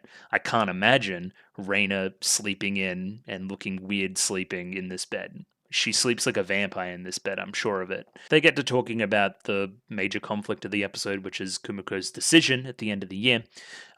She doesn't feel like she would be taking music school as seriously as everybody else, which is putting her off going. She doesn't feel like she can make it as an adult performer. We do not pursue this line any further, I'm pretty sure, on purpose, so we can do it later on. Yeah, I mean, I'm just... Kyoani backgrounds are different, man. Why is there tissues here? Why is that her tissue dispenser? Her mum has gone to some crazy homeware store, I'm sure of it. Her mum is like absolute organization freak. Or Reina is too. Look at all this organization up here with the books. Yo, I could look at these backgrounds for days. Either way, more importantly, we have Kumiko thinking that, hey, I don't want to just go to normal university for the sake of it. That would feel like the old me, just going with the flow, going along with whatever people say. I do think there was a video I watched about this. I meant to talk about this yesterday as well. Recently, Mike the Snare, who's a YouTube channel I watch, who's quite good, he came up with a video about why you should or shouldn't go to music school, right?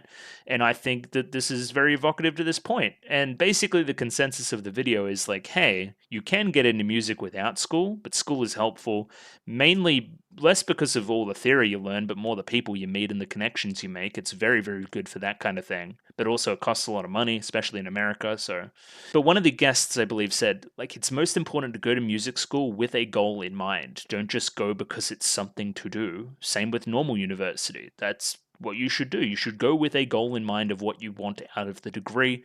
If you're just doing it out of obligation, that is probably a bad thing. Speaking as somebody who currently has a degree which they're not using. So, just a heads up, if anybody's doing any university stuff, have a good think about it. Legitimately. So from that perspective, she's caught between a rock and a hard place, between going with the flow, which is normal university, or pursuing something greater, which is the Reina role. Reina's obviously advocating for it really hard. In that moment of indecision, we put on Hitatose no Uta, which is the song we're doing for the year, and we're playing the one piece of it, right? The piece is meant to depict the year with the composer's father. Each movement is one of the 4 seasons, which is pretty epic. And we're playing the winter portion at the moment, I think is what I'm gathering, which is where the soli is. The soli, which will obviously be played between Kumiko and Reina, if all things go to plan. I like this as well. You can sense the winter coming, but there's a warm, pleasant light. It's a complex piece on the surface, but actually it's quite simple. Again, I think mirroring some elements of the show, like the winter into the pleasant light stuff is obvious as well, right? It may seem dire when, we're in exams and over the winter period and going into college, but there's a pleasant light at the end of the tunnel. Everything will be okay at the very end, right? Obviously, winter representing you, spring representing Kumiko. The choice in the end will be quite simple. It'll seem like it was the logical answer, which again, this music teaching thing seems like the right idea, and from that perspective, right, it seems really simple when you look at it. It felt like the perfect puzzle piece going into place as soon as somebody mentioned it. I was like, that's perfect, right?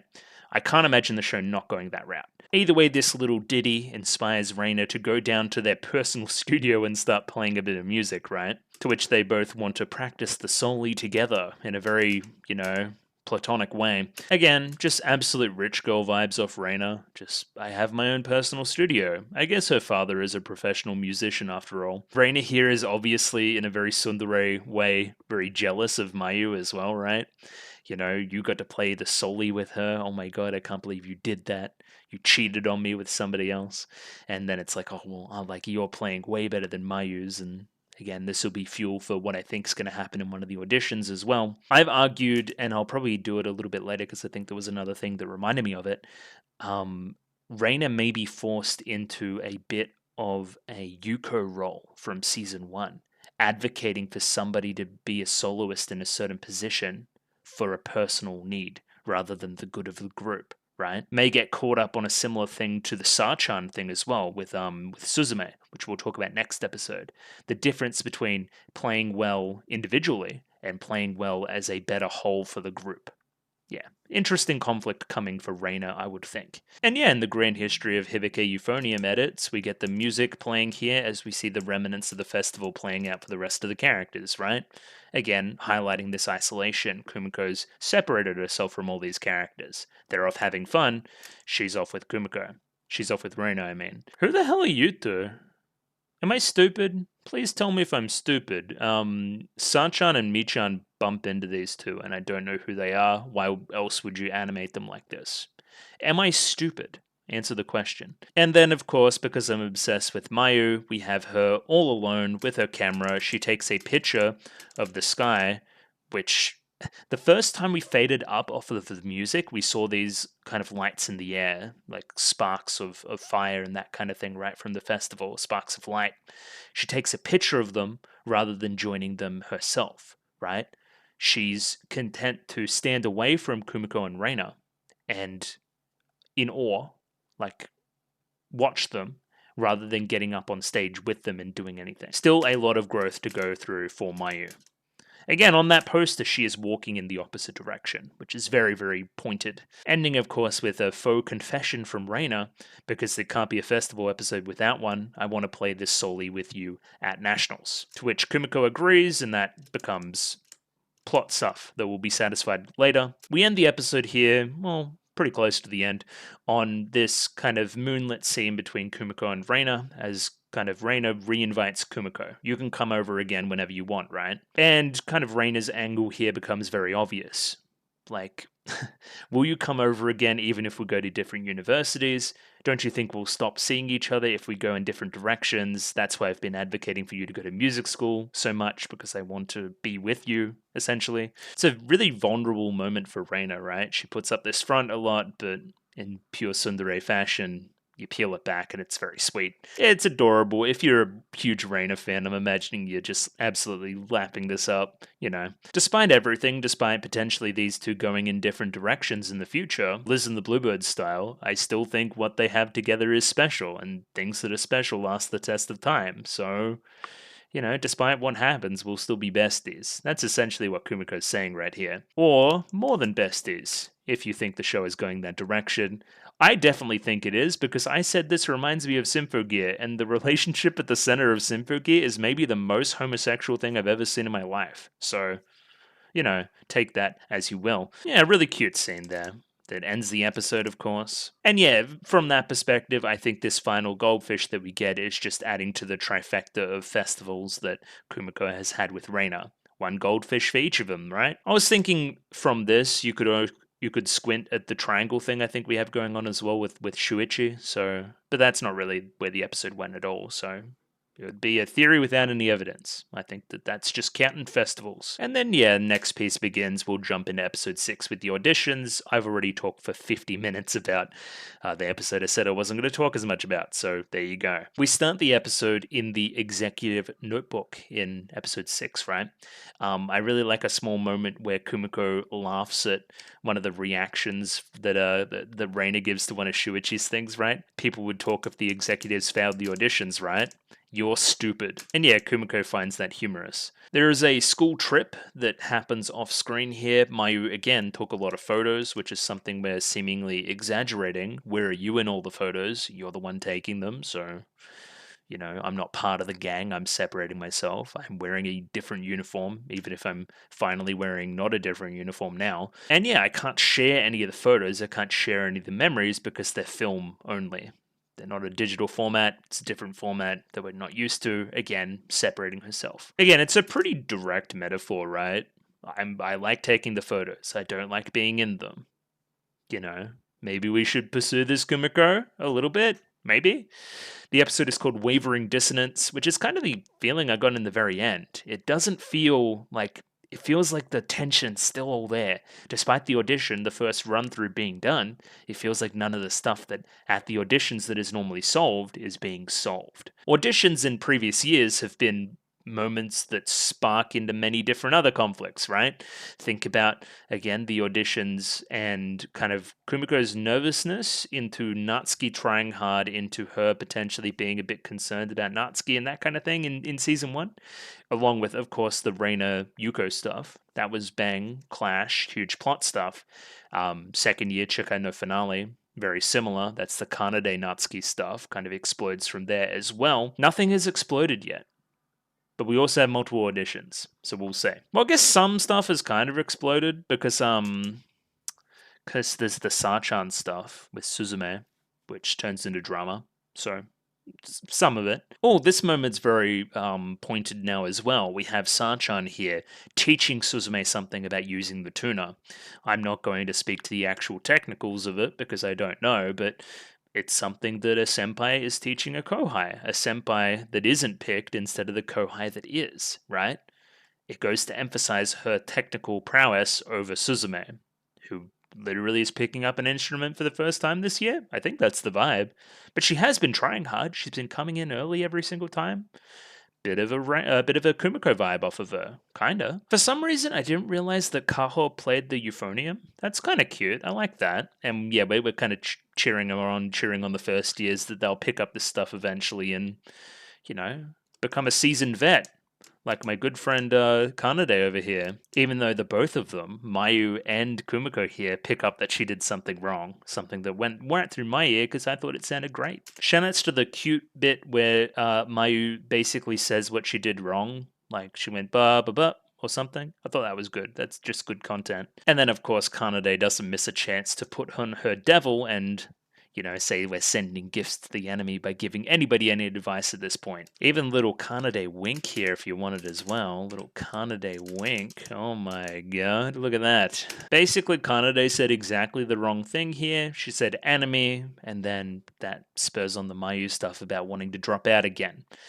Don't listen to Kanade, she's just being stupid. Nobody's anybody's enemy. Again, Kumiko needs to say this publicly, but when it threatens this solely, we'll see what happens. And again, you know right now, and you're giving Kumiko every single chance to just tell you no right now, but Kumiko can't. She can't do that. And it's going to be very, very interesting when these two things clash. Kanade here's great as well, just because, if you want to forfeit just so other two people get positions, that means that you automatically think that you'll pass and you think you're better than me.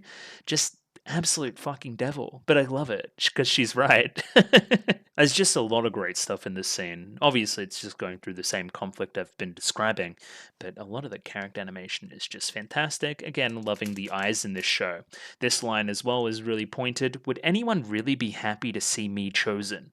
And of course, Kumiko needs to say, well, yeah, somebody would, but she doesn't follow through on it. She can't find anybody that would actually be happy because Mayu had a spot, right? A bit of the old Kumiko coming out here, putting her foot in her mouth a little bit. I feel sorry for Kaho-chan in this scene. She's just kind of like, oh my god, all this drama. And she just has to sit with them, right? Again, the conversation flows naturally into the events of Chikai no Finale, of course, right? Kumiko was furious at everybody who threw the auditions last year. Which is true. Actually, Natsuki was more furious, but again, she had reason to think that way as well. She was vice president. Kumiko's president now. Makes sense. It's great character stuff because it's Kanade, poking pressure points, but it goes to show that Kumiko is for her word, right? Like, whoever is the best will make it. That's the vibe, right? That's what she's been preaching this entire time. It will be fun to see this challenged. And this little interaction here feeds into another one later on when they think that Mayu might throw an audition. She ends up not throwing it, right? Probably based slightly off this that people will be really mad if I do throw the audition, right? I'll be outside listening.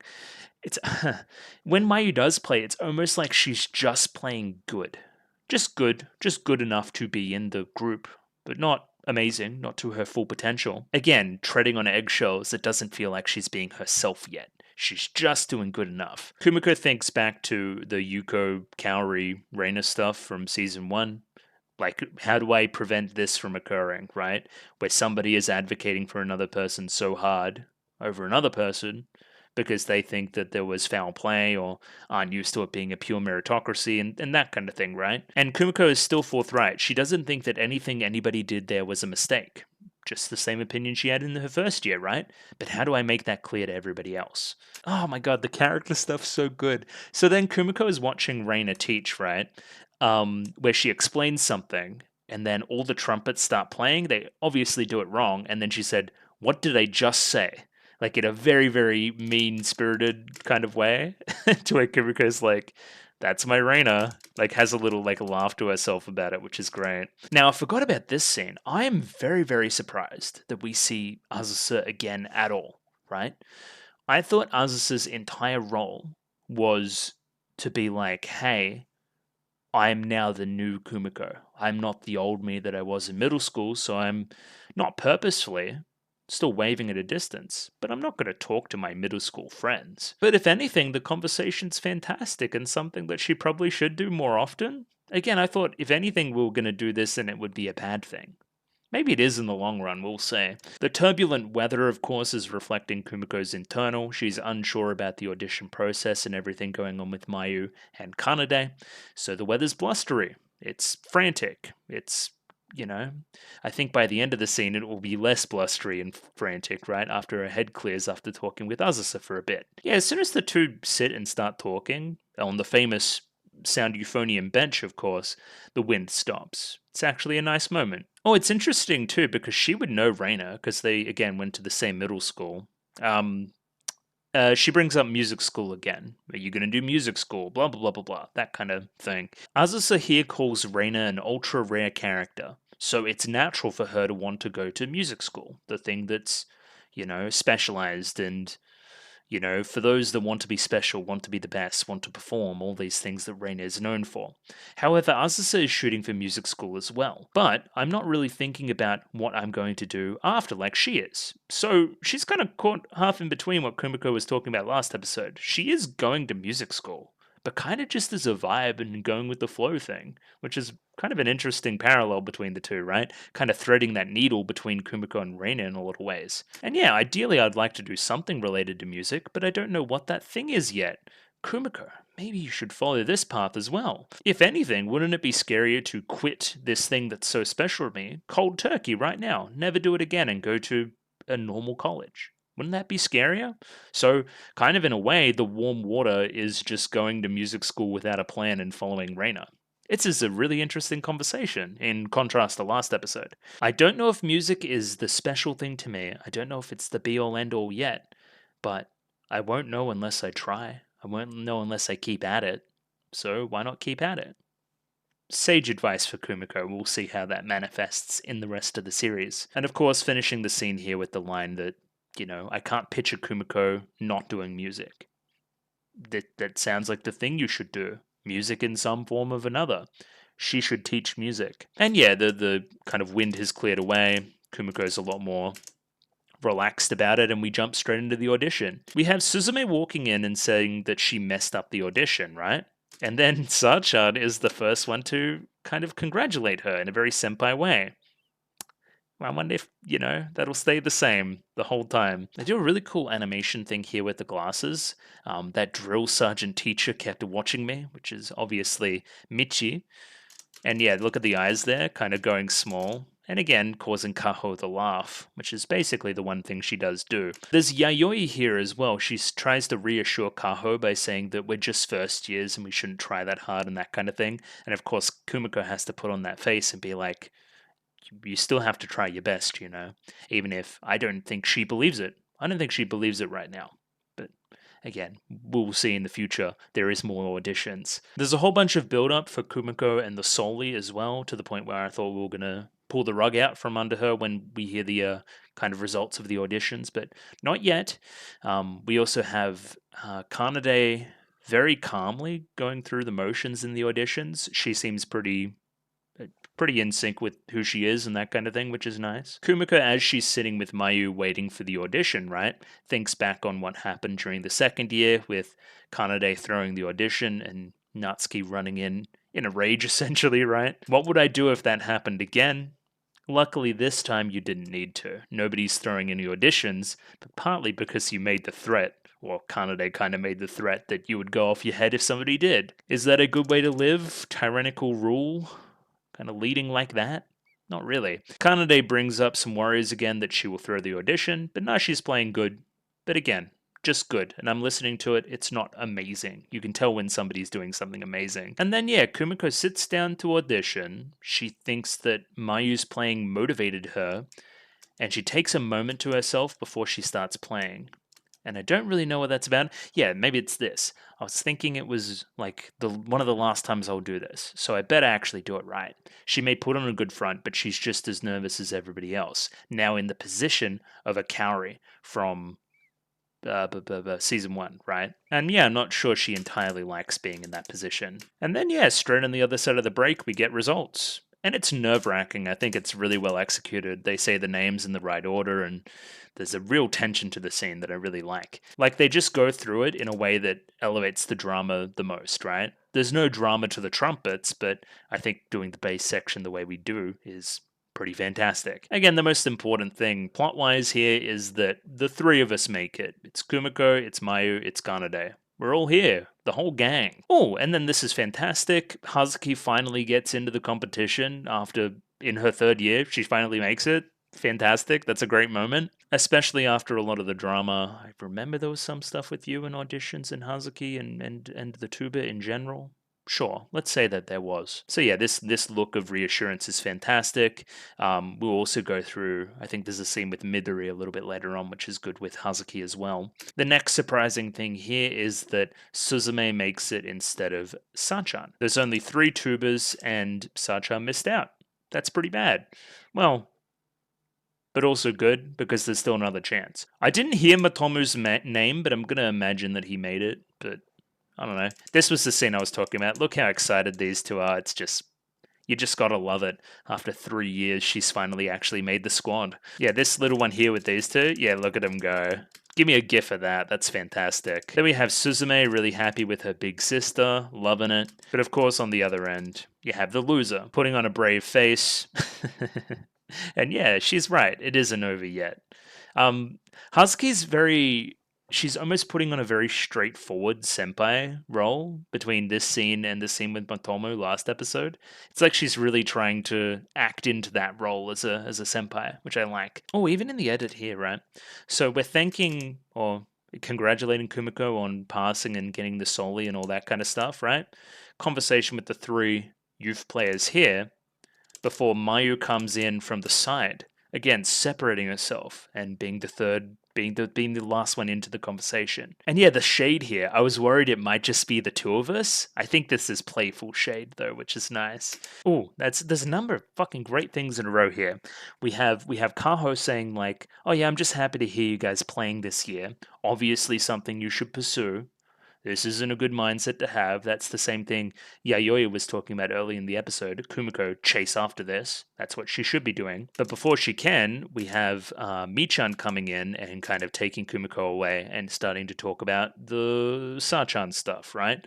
With who was picked and who wasn't picked. This is what causes Mayu to look down and be like, oh shit, here we go. Auditions drama. Like, you know more than you're letting on, basically constantly. And that makes you an interesting character, I feel. You're not saying what you fully think yet. So yeah, again, Michan's ride or die for Satsuki, of course. They're kind of besties. So I don't understand why Suzume got in before her. She's not a better player. I can objectively look at this and tell you that. I think there's one element of it which is purely sour grapes. Your friend didn't make it, so you're upset. But there's another element which is the element we talk about with Taki later, where it's like, hey, she's better for the overall sound of the group, rather than somebody just being a more technically proficient player. Kind of in direct contrast to this meritocracy thing we've been talking about now that I think about it, which may be something to explore. Yeah, maybe that's the point of all of this, that it kind of flies in the face of the meritocracy argument. I don't know. It's kind of the opposite of what Mayu's saying as well. Even if Mayu is the better player, it would be better for the team overall if Kumiko is the one picked considering her popularity. A few spanners in the works. I like that. Okay. Kumiko is very much putting on her leadership adult face here. She's trying to say that I'm sure that Taki has a plan, blah, blah, blah, blah, blah, all that kind of stuff, right? And to her surprise, Michan basically backs down immediately. Like, she doesn't want to start trouble right before the competition. She knows that the smite, so she's going to drop it here. If that's how you feel, Kumiko, I'll follow it, but just consider this. Unlike the third years who have been studying with him this entire time, the second and first years aren't as sure about Taki. They don't have the same affection coming from Zero and being a nationals threat that they did in their first year. It's only natural that they just see this as a music school and that he's just a fine teacher, as opposed to being this messiah type complex that a lot of the third years think of him as. And again, very similar to episode 3, we have Kumiko thanking Michan here. Thank you for bringing this to my attention. If you don't bring shit to my attention, I can't act on it. But I also think there's an instinctual portion of your leadership that's lacking at the moment and you're not noticing things. But anyway, we've been through that before and she cleaned them up. Hopefully she can clean up her stuff. And yeah, based on all the drama she just went through that day, she now realizes that she has to do that again 2 more times with 2 more sets of auditions, so look forward to it, I guess. We've transitioned pretty quickly into summer as well. She's drinking water, she's sweating. Hopefully no nosebleeds, as I'm sure was something happened in the first or second season there. And she gets out her little sound euphonium book. Just a song to calm her down, calm the nerves, that kind of thing. Just a bit of a memory of Asuka. Remember when it was all so simple and I was in my first year? That kind of vibe. However, jump scare, Mayu is here and she stops playing. Again, Mayu wants to get closer to Kumiko, right? You know, maybe make an actual friend, maybe participate in a photo instead of just taking one. But when she walks over and tries to engage with Kumiko, asking about the piece that was played, she's completely sheepish. It's nothing worth sharing. I don't want to share it with you.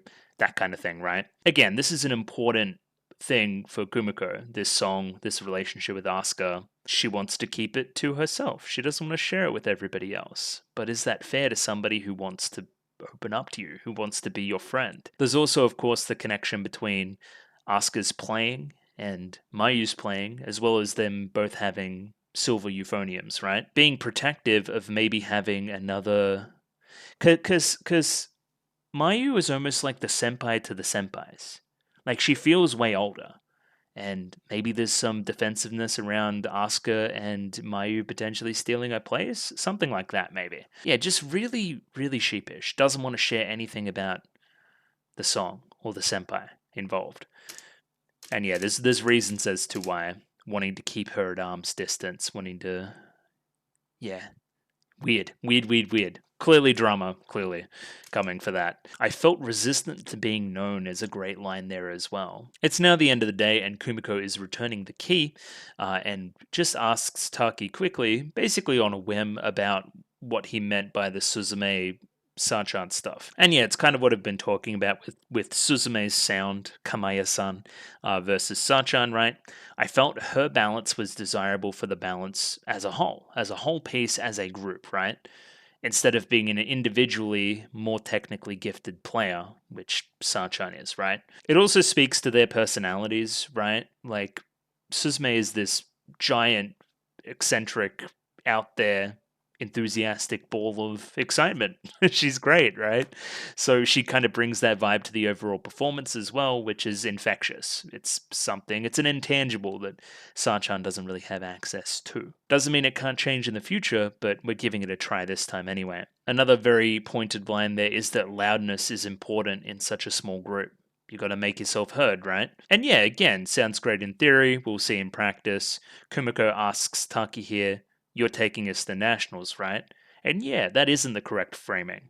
I'm giving you the best chance to do so, but you guys are taking yourselves to the nationals. It's a team effort, right? Well, that's interesting too. So now we have Reina walking over. She was apparently staying behind for her own career interview survey thing, right? Where she didn't want to mention it. Like what's the line here? I was talking to my homeroom teacher about my career path. What about it? Never mind that. Like, seems like she's running away from it. Did you change your mind? Huh. Are you just going to wait and see what Kumiko does and try to follow Kumiko? Because that puts a lot of pressure on Kumiko.